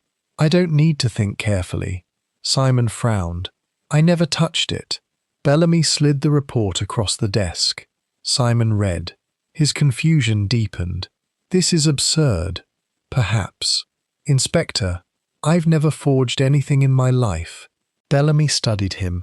The reaction felt genuine, yet the similarities remained. Eventually Simon sighed. May I see the signature? The inspector showed him a photograph. Simon stared, then unexpectedly laughed. A single startled laugh. What? The man shook his head. I know why it resembles my writing. Bellamy sat forward. Explain. Simon pointed. The capital T. What about it? My sister taught me that style. The room became very quiet. Bellamy exchanged a glance with Reeves. Your sister? Harriet. The inspector felt a small pulse of excitement. You're certain? Of course. Simon looked surprised. When we were children, she used to correct my handwriting constantly. Bellamy's thoughts accelerated. If Simon's writing resembled the forged signature, because both he and the forger shared Harriet's handwriting habits, then the report pointed somewhere entirely different. Not toward Simon, toward Harriet. 3 hours later, Inspector Bellamy sat in Miss Marple's drawing room. The handwriting report lay open on the table. So, Miss Marple poured tea. So, Bellamy rubbed his forehead. You already knew. My dear Inspector, she smiled. I suspected. The inspector laughed. Of course you did. He explained the latest developments. When he finished, Miss Marple nodded thoughtfully. Yes. You agree? I do. Bellamy leaned forward. Harriet forged the second signature. Miss Marple stirred her tea. I believe so. The inspector stared. Then why? Ah, Miss Marple smiled faintly. That is the interesting question. Bellamy waited. For several moments she remained silent. Then, the register was never about arrival. Meaning, it was about presence. The inspector frowned. The distinction still escapes me. Miss Marple reached for a notebook. She opened it. Inside appeared a simple timeline. Julian Trent arrived on Wednesday. Yes, he signed the register. Correct. Miss Marple pointed to the second entry. This signature was added on Friday. Agreed. Why? Bellamy folded his arms. To create confusion. Partly. Miss Marple tapped the page. But confusion alone serves no purpose. The inspector considered, then, an alibi? Her smile widened. Precisely. Bellamy stared. Suddenly, several pieces shifted into place. The second signature wasn't meant to prove Trent arrived. No, it was meant to suggest he was alive later than he actually was. Exactly. The inspector sat back slowly. At last he understood. If investigators believed Julian Trent had signed in on Friday, then his movements before Friday became less important. The apparent timeline changed. The murder window moved. Suspicions shifted. Witness statements became confused. The forged entry distorted the entire investigation, and Harriet had apparently created it. But why? To protect herself, or someone else? That evening, Bellamy interviewed Harriet again. This time the atmosphere differed. Neither pretended otherwise. Harriet looked exhausted, almost relieved. The strain of secrecy had become unbearable. Bellamy placed photographs of the register on the table. Did you write this? For a long time she stared at the images. Then, yes. The answer came quietly. The inspector nodded. At last. One certainty. Why? Harriet closed her eyes briefly. Because I panicked. After the murder? Yes. Bellamy watched carefully. What made you panic? Her hands trembled. I found him. The inspector froze. What? I found Julian Trent. The room fell silent. Even the ticking clock seemed suddenly loud. Bellamy spoke carefully. Tell me everything. Harriet looked down. When I left the fete, I went to the hotel. Why? To speak with him. About the railway accident. She nodded. Tears filled her eyes. He wanted to tell people. The words emerged in a rush.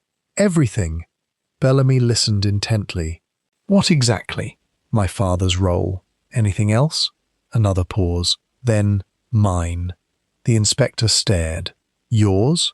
Harriet nodded. Not directly. Her voice cracked. But I knew. Bellamy remained silent. Harriet continued. When I found my father's papers years ago, I discovered evidence. What evidence? Proof the records had been altered. The confession seemed to cost her dearly. I never told anyone.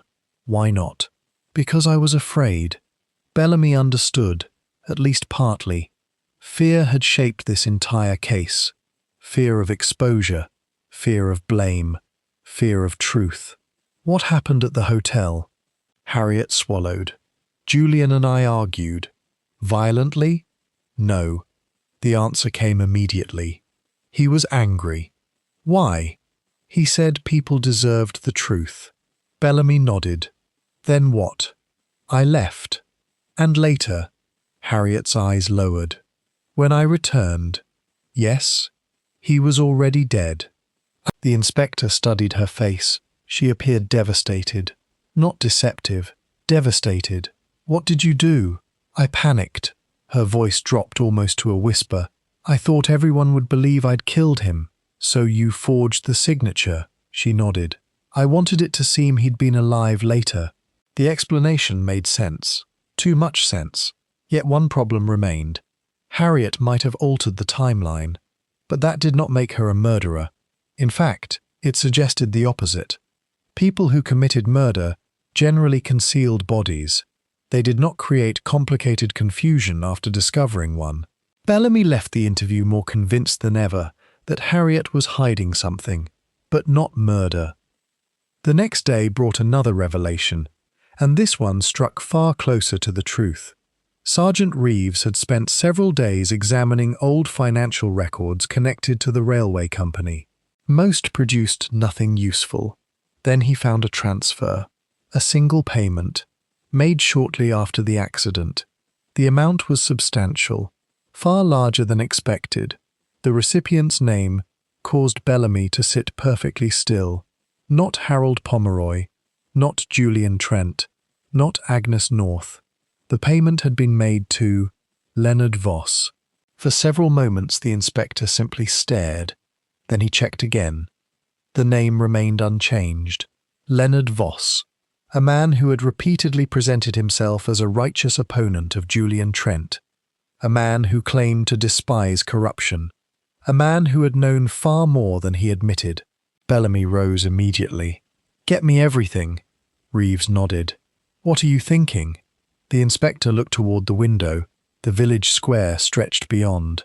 Peaceful, deceptively peaceful. "I think," Bellamy said slowly, "that Mr. Leonard Voss has been lying to us for a very long time." That evening Miss Marple sat quietly in her garden. The sun dipped toward the horizon. Swallows darted through the warm air. Everything appeared serene, yet her thoughts were anything but. Harriet's confession had clarified one mystery, the forged signature, but it had also confirmed something else. Julian Trent had intended to reveal the truth, not merely part of it, all of it. And if Leonard Voss had received money connected to the original cover-up, then the entire story looked different. Perhaps Harold Pomeroy had not acted alone. Perhaps Julian Trent had not been the principal villain. Perhaps someone else had benefited most from Andrew North's death, someone who had spent nearly 30 years ensuring that no questions were asked. Miss Marple suspected she now knew the murderer's identity, not with certainty, not yet, but close enough, very close. The remaining task was proving it. And fortunately, the murderer was beginning to make mistakes, because hidden inside Leonard Voss's cottage was an object that should not exist. An object connecting the railway conspiracy of 1927 directly to the murder of Julian Trent. Once it was discovered, the entire case would begin racing toward its conclusion. Chapter 9. The Ledger Beneath the Floorboards. By the time Tuesday arrived, St. Aldwyn's had grown weary of uncertainty. The village wanted an arrest, a solution, a culprit, preferably one who could be discussed over tea for years to come. Inspector Bellamy understood the sentiment. Unfortunately, murder investigations rarely accommodated public impatience. Facts emerged according to their own timetable, and the facts in this case continued arriving in a particularly inconvenient fashion. The latest arrived shortly after 8 o'clock that morning. It came from Leonard Voss himself, or rather, from his absence. The retired accountant failed to appear for a scheduled interview. When Sergeant Reeves visited the railway cottages, he found the front door locked and the house empty. That alone was not alarming. What proved more troubling was the condition of the sitting room. Several drawers stood open, papers had been disturbed, a small writing desk appeared hastily searched. The scene suggested someone looking for something, or removing it. Bellamy arrived within the hour. He examined the cottage personally. "What do you think?" Reeves gestured toward the desk. Either Voss was searching for documents, or someone else was. The inspector nodded.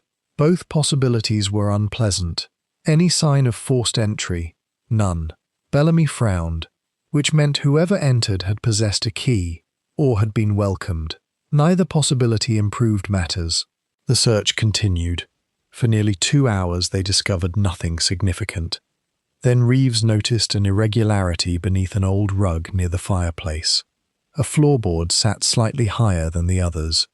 Bellamy crouched beside it, carefully lifted it, and found a narrow compartment hidden beneath. Inside rested a leather-bound ledger. The inspector stared, then smiled grimly. "Well," Reeves leaned closer. "What is it?" "I suspect," Bellamy replied, "exactly what someone was looking for." The ledger proved extraordinary. Its entries spanned nearly 3 decades. At first glance, it appeared to contain ordinary financial records. Closer examination revealed something entirely different.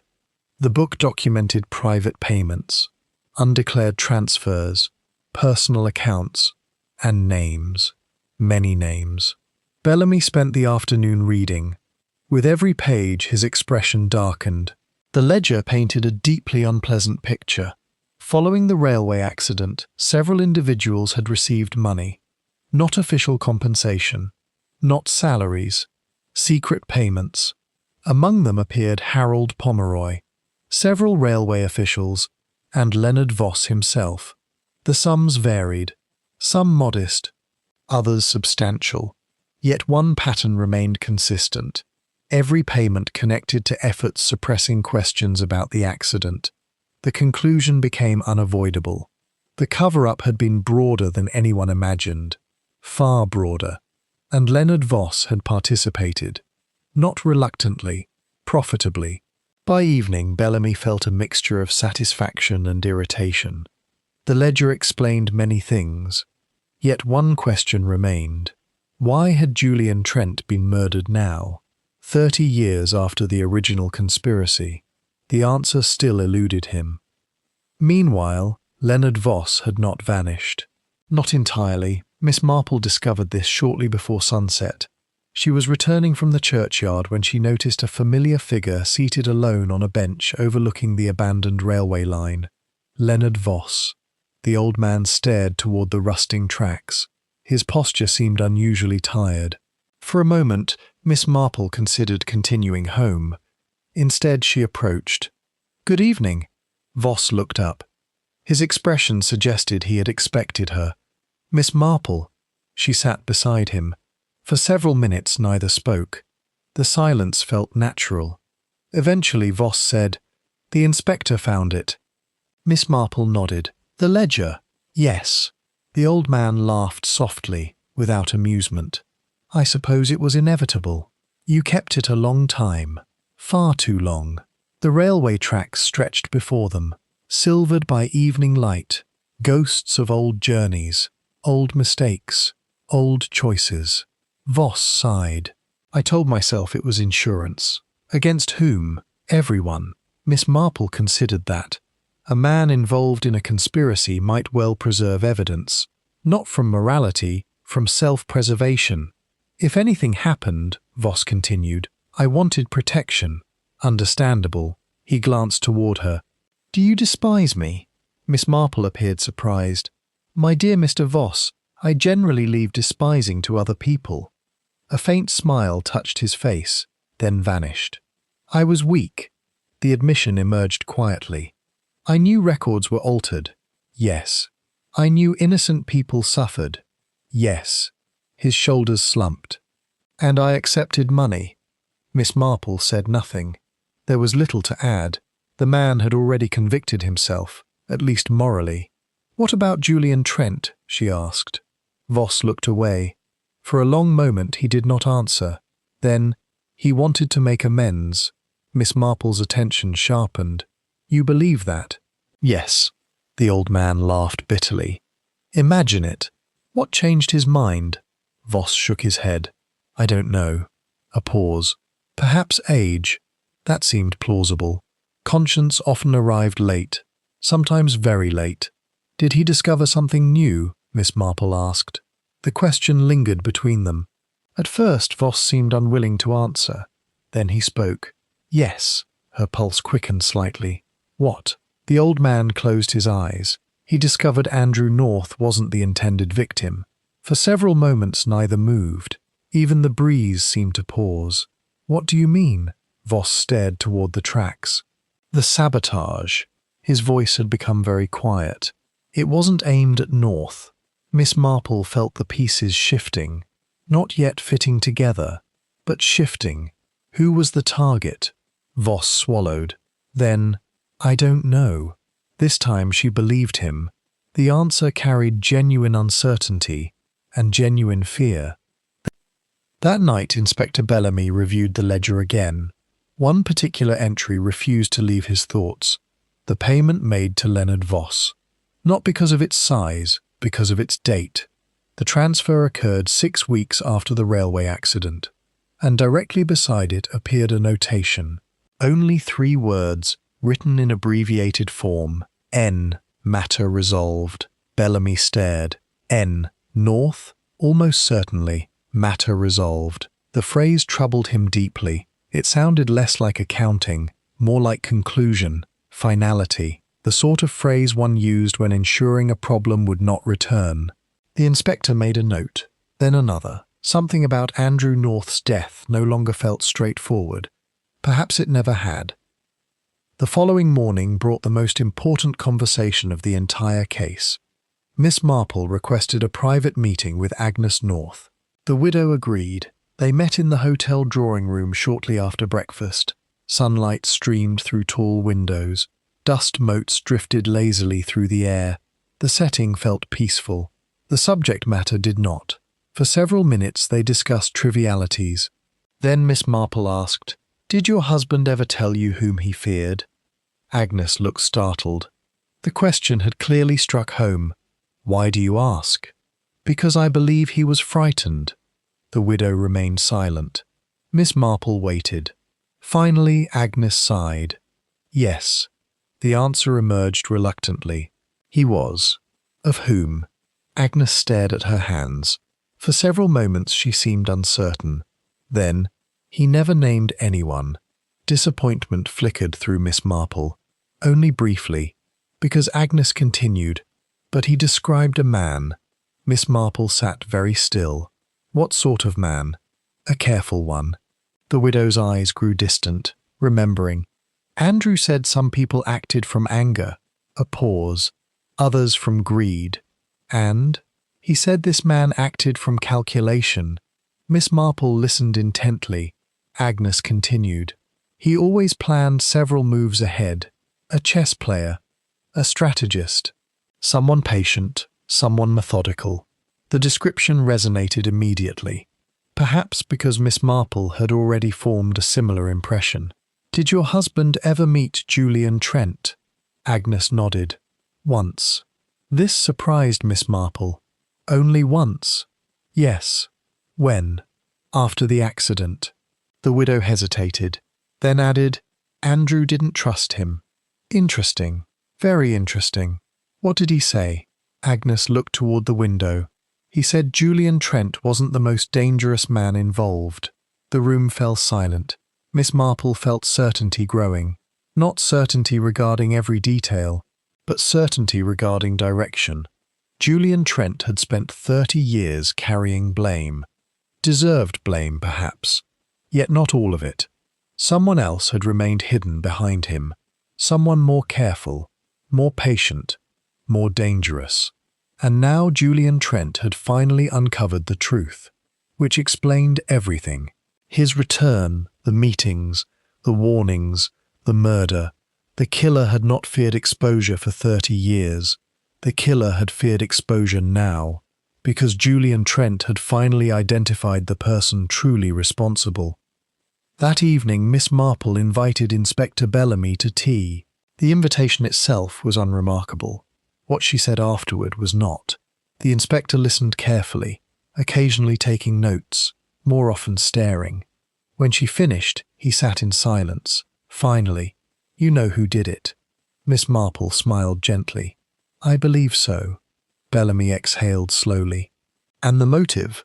I believe I understand that as well." The inspector stood. Excitement and caution battled within him. "Can you prove it?" Miss Marple looked toward the garden. The last sunlight of evening touched the roses. "Not quite." The answer disappointed him.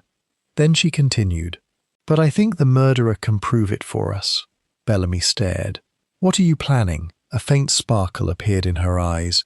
A familiar sparkle, one that had preceded several remarkable solutions over the years. "My dear Inspector," she said, "I think it is time for a small experiment." And with those words, Miss Marple began laying the trap that would expose the murderer.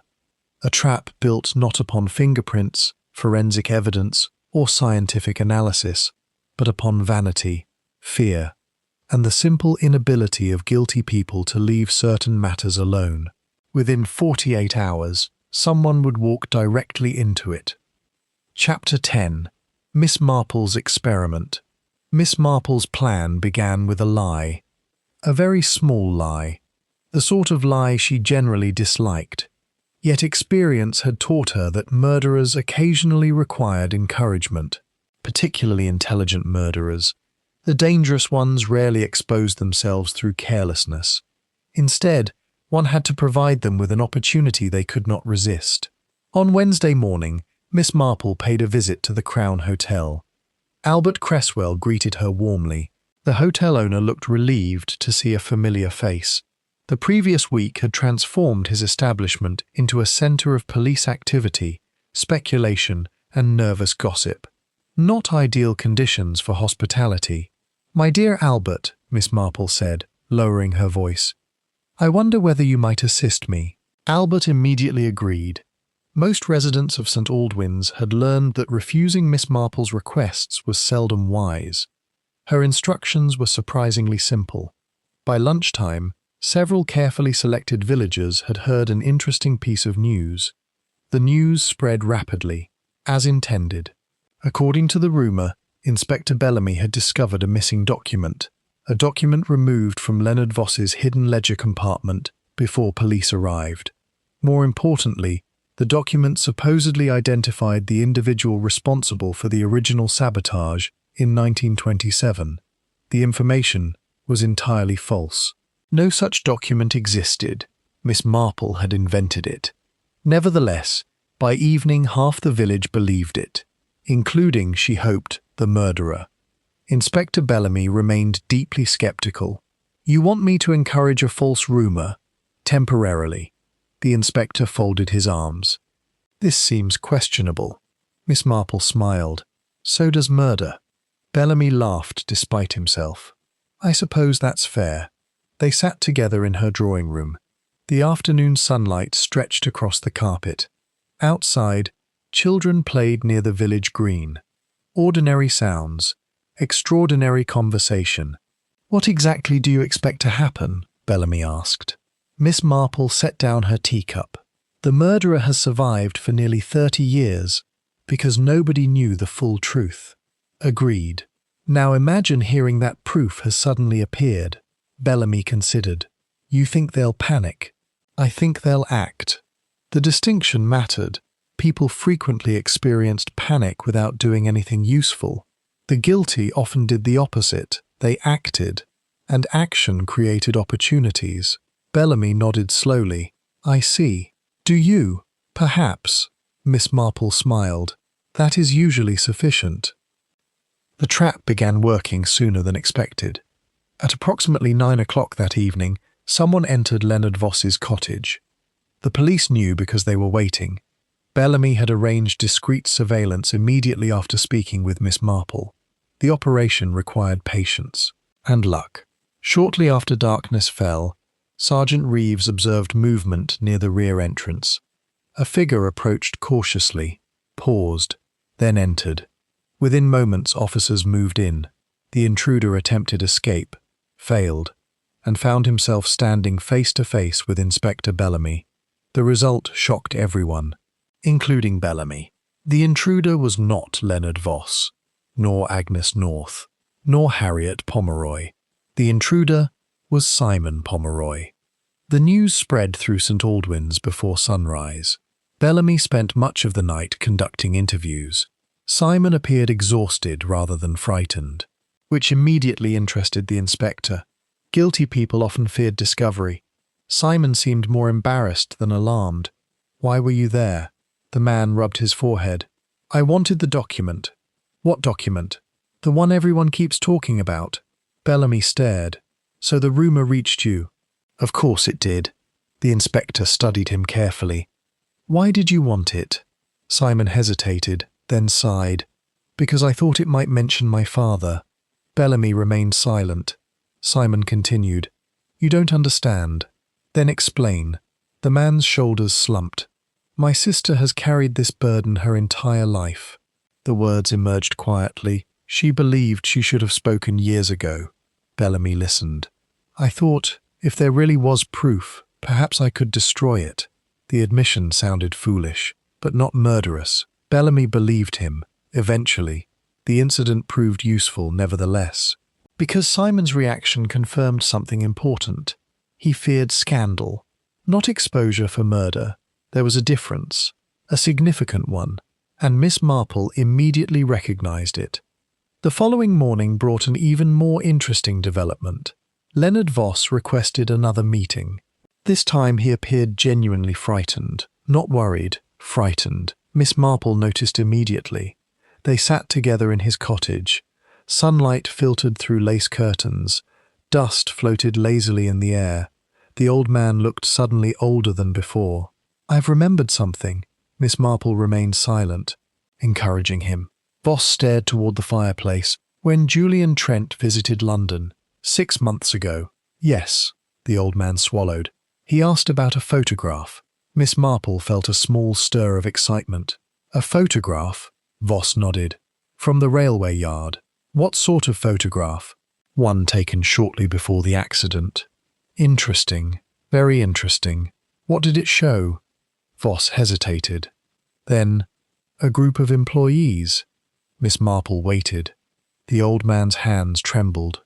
At first it seemed ordinary, but someone appeared in the background. For several seconds neither spoke. Miss Marple already suspected the answer. Nevertheless, she waited. Finally, the person wasn't supposed to be there.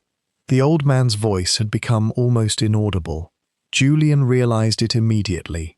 Who was it? Voss closed his eyes. When he answered, the words emerged with visible effort. "A director." Miss Marple sat very still, not because the revelation surprised her, because it confirmed something she had begun suspecting. The conspiracy had not originated locally. It had reached much higher, far higher, and the photograph survived. Voss shook his head. "No. Destroyed. Years ago." A pause. "At least, that's what we believed." Miss Marple understood. Julian Trent must have discovered evidence. Real evidence. Evidence capable of identifying someone connected to the sabotage. Perhaps not the murderer directly, but close enough. The question was whether that evidence still existed, and who believed it did. That afternoon, Inspector Bellamy received another report. This one concerned financial records. The results were extraordinary. Several payments connected to the original railway conspiracy had originated from a private account, not a company account, a personal one. Bellamy reviewed the documentation repeatedly. The account belonged to a former railway director, a man named Reginald Ashcombe, dead for nearly 20 years. At first glance, the discovery seemed unhelpful. Dead men rarely committed contemporary murders. Yet Bellamy remained interested, because one detail stood out. Reginald Ashcombe had a daughter who had married and changed her name, a daughter still living, a daughter connected to St. Aldwyn's. When Bellamy reached that portion of the report, he sat perfectly still, then slowly removed his spectacles. The implications were enormous, and deeply disturbing, because the woman in question had never appeared particularly suspicious, not once. That evening, Miss Marple invited several individuals to tea. The gathering seemed harmless, entirely social, exactly the sort of thing she often arranged. Present were Inspector Bellamy, Agnes North, Harriet Pomeroy, Leonard Voss, Simon Pomeroy, Mrs. Elspeth Granger, and several others. Conversation remained pleasant. The weather, gardening, church repairs, nothing alarming, nothing investigative, until Miss Marple casually mentioned Reginald Ashcombe. The effect was immediate. Most guests looked blank. A few appeared mildly curious. One person reacted, only briefly. A flicker, barely visible, yet unmistakable. The reaction lasted less than a second. Miss Marple saw it. So did Inspector Bellamy. Their eyes met. Neither spoke. Neither needed to. At that moment, Bellamy realized something profound. Miss Marple had not invited everyone to tea. She had assembled suspects, And someone had just revealed far more than intended. Later that night, Bellamy walked home beneath a clear sky. The village seemed unusually quiet, as though waiting. He reviewed the evening repeatedly, the reaction, the financial records, the railway photograph, the hidden payments, Julian Trent's return, the forged signature, everything. At last the pieces began fitting together. Not perfectly, but sufficiently. The killer had never been protecting Harold Pomeroy, nor Leonard Voss, nor even Julian Trent. Those people had participated in the cover-up. The killer had been protecting someone else, someone connected by blood, someone whose reputation depended upon the past remaining buried. And when Julian Trent discovered the truth, he became dangerous.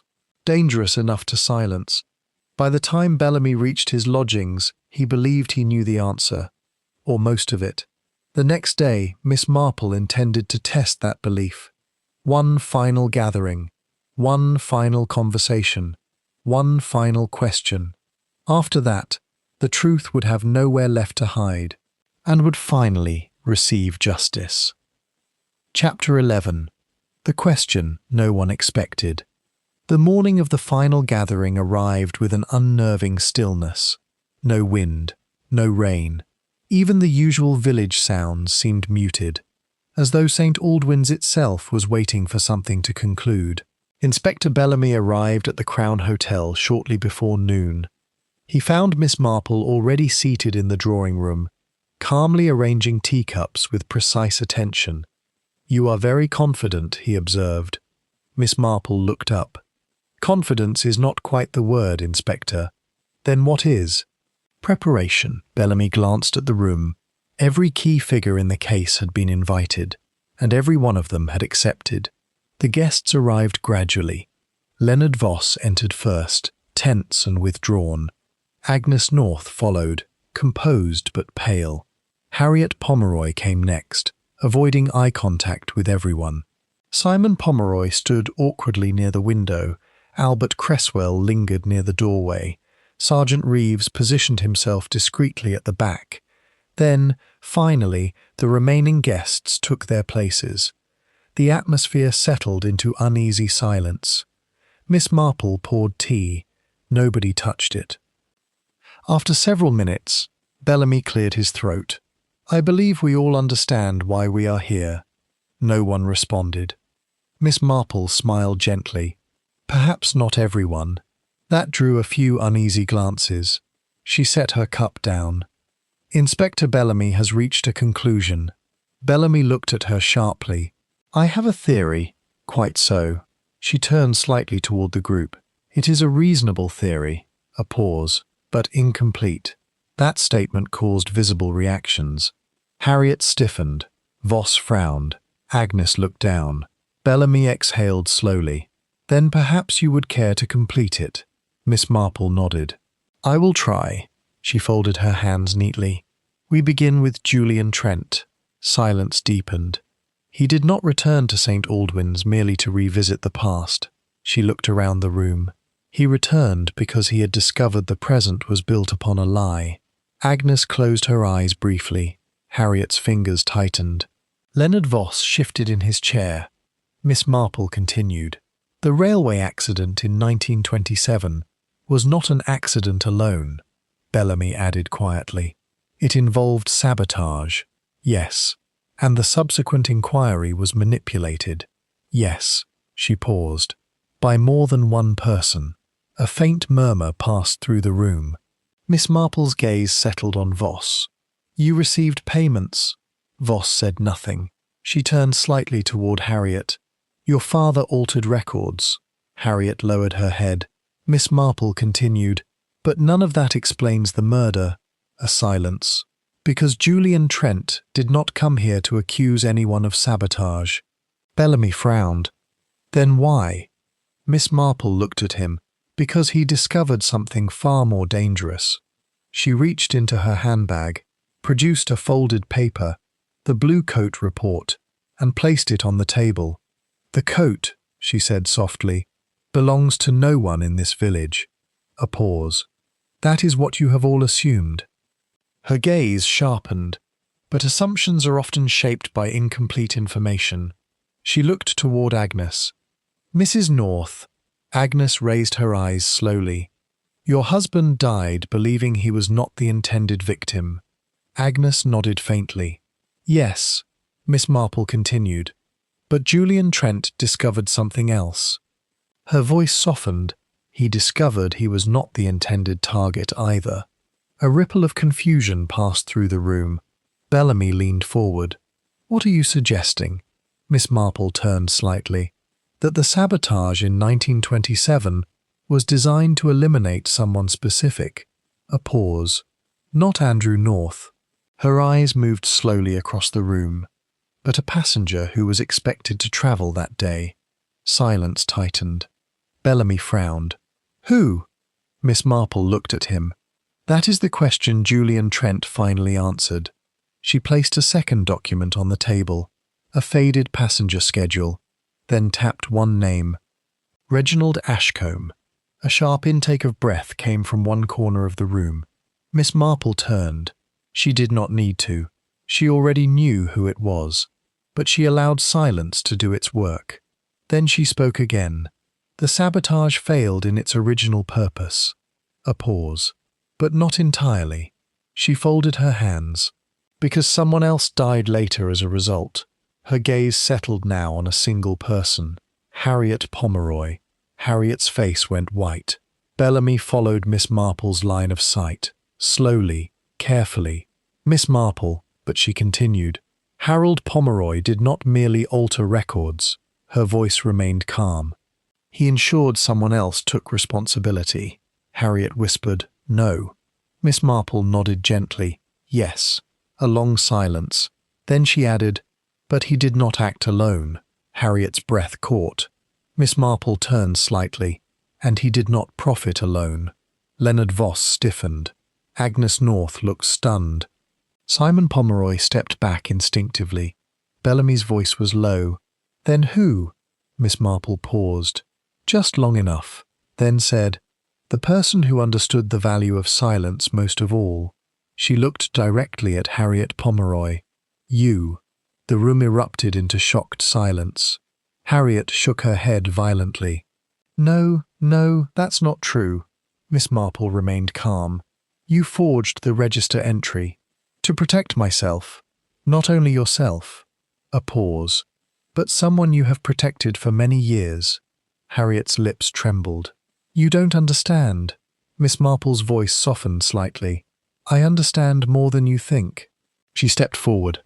"The blue coat was yours." Harriet froze. Miss Marple continued.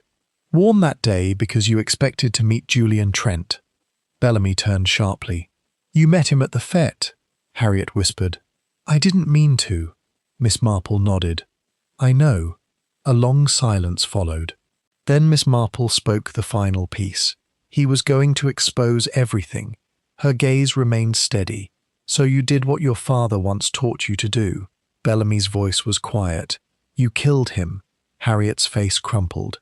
"No," a whisper. "I didn't kill him." The room stilled. Miss Marple studied her carefully, then gently asked, "Then who did?" Harriet's voice broke. "Simon." All eyes turned. Simon stepped forward, shocked. "What?" Harriet shook her head. "He followed me." "I didn't." "You did." Her voice rose slightly. "He thought Julian was going to ruin us." Bellamy's expression hardened. "Is that true?" Simon stared at his sister. "I only wanted to stop him talking." Silence collapsed over the room. Miss Marple exhaled softly, then said, "That is enough." She turned to Bellamy. "Inspector." He nodded. Slowly. "Understood." 2 hours later, the truth had been reconstructed fully. It had not been simple murder. It had been a chain reaction. Harriet Pomeroy had met Julian Trent at the fete. He confronted her about the railway conspiracy and her father's role. Simon Pomeroy followed her, fearing exposure. A struggle occurred near the hotel. Simon struck Julian Trent in panic. Not premeditated murder, but fatal nonetheless. Harriet, terrified, altered the register to distort timing, to protect her brother. to create confusion, and in doing so, she unknowingly buried the truth beneath layers of false history. The blue coat had belonged to her. The button had come loose during the confrontation. The railway conspiracy had merely been the backdrop, not the primary motive. The motive had been family, fear, and silence. That evening, as St. Aldwyn's slowly returned to its familiar rhythm, Miss Marple remained seated in the now empty drawing-room. Inspector Bellamy joined her briefly. "You were right," he said quietly. Miss Marple smiled. "Only in part." Bellamy frowned. "Only in part?" She looked toward the window. People rarely do one thing for only one reason. Outside, the village lights flickered on, peaceful again, but altered, always altered. Bellamy stood. "One more thing." "Yes," he hesitated. "How did you know?" Miss Marple folded her hands. "Because," she said gently, "I have seen many people try to protect those they love." A pause. "And they almost never succeed without leaving traces." She glanced at him. "Even when they believe they have been careful." The inspector nodded slowly, then left her alone. Miss Marple returned to her knitting, and the village of St. Aldwyn's settled once more into silence. Though beneath that silence, as always, human nature continued to remember everything, even what people tried hardest to forget. Chapter 12. After the lights went out. The arrest of Simon Pomeroy came quietly. No dramatic chase through the village. No raised voices in the square. Just a knock at the door of the post office that evening, followed by a brief conversation, and a man stepping out into the dusk between two constables. Harriet Pomeroy watched from the window. She did not cry at first. Only after they had gone did she sit down, very slowly, as though the weight she had been holding upright for days had finally been removed. Inspector Bellamy remained in St. Aldwyn's for another 2 days. There were formalities to complete, statements to finalize, the careful reconstruction of events to be written in a language that courts preferred. Yet even as he worked, he found himself returning repeatedly to the same thought: how easily truth had been buried, not by brilliance, not by elaborate planning, but by ordinary fear and loyalty. Leonard Voss left St. Aldwyn's on the 3rd day. He did not resist arrest, nor did he protest. The ledger had already spoken for him more clearly than he ever could. Before leaving, he asked to speak with Miss Marple.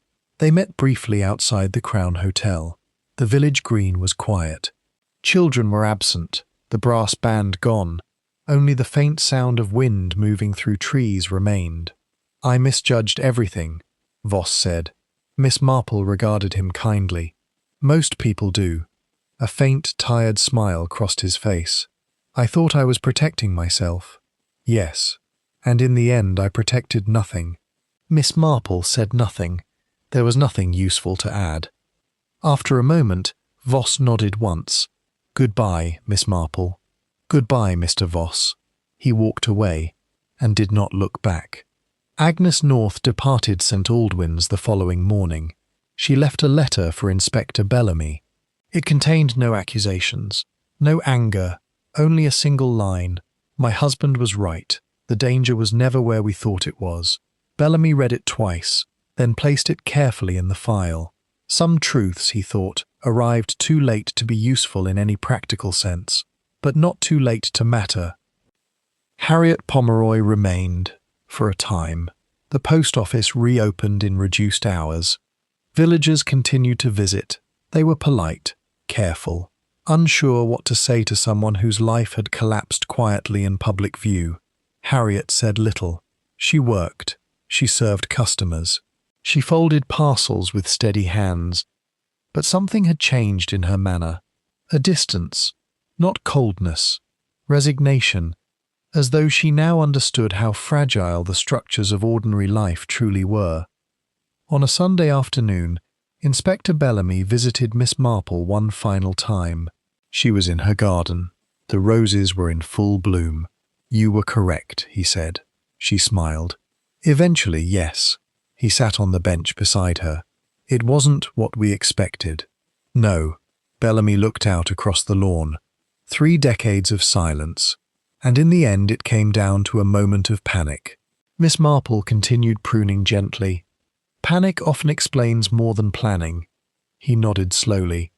And yet everyone believed it was something larger. It usually is. A pause. Then Bellamy added, "I still think about the register." Miss Marple looked up. "The second signature?" "Yes." He hesitated. It was such a small thing. She smiled faintly. "Small things are often invitations, Inspector." "To what?" "To look in the wrong direction."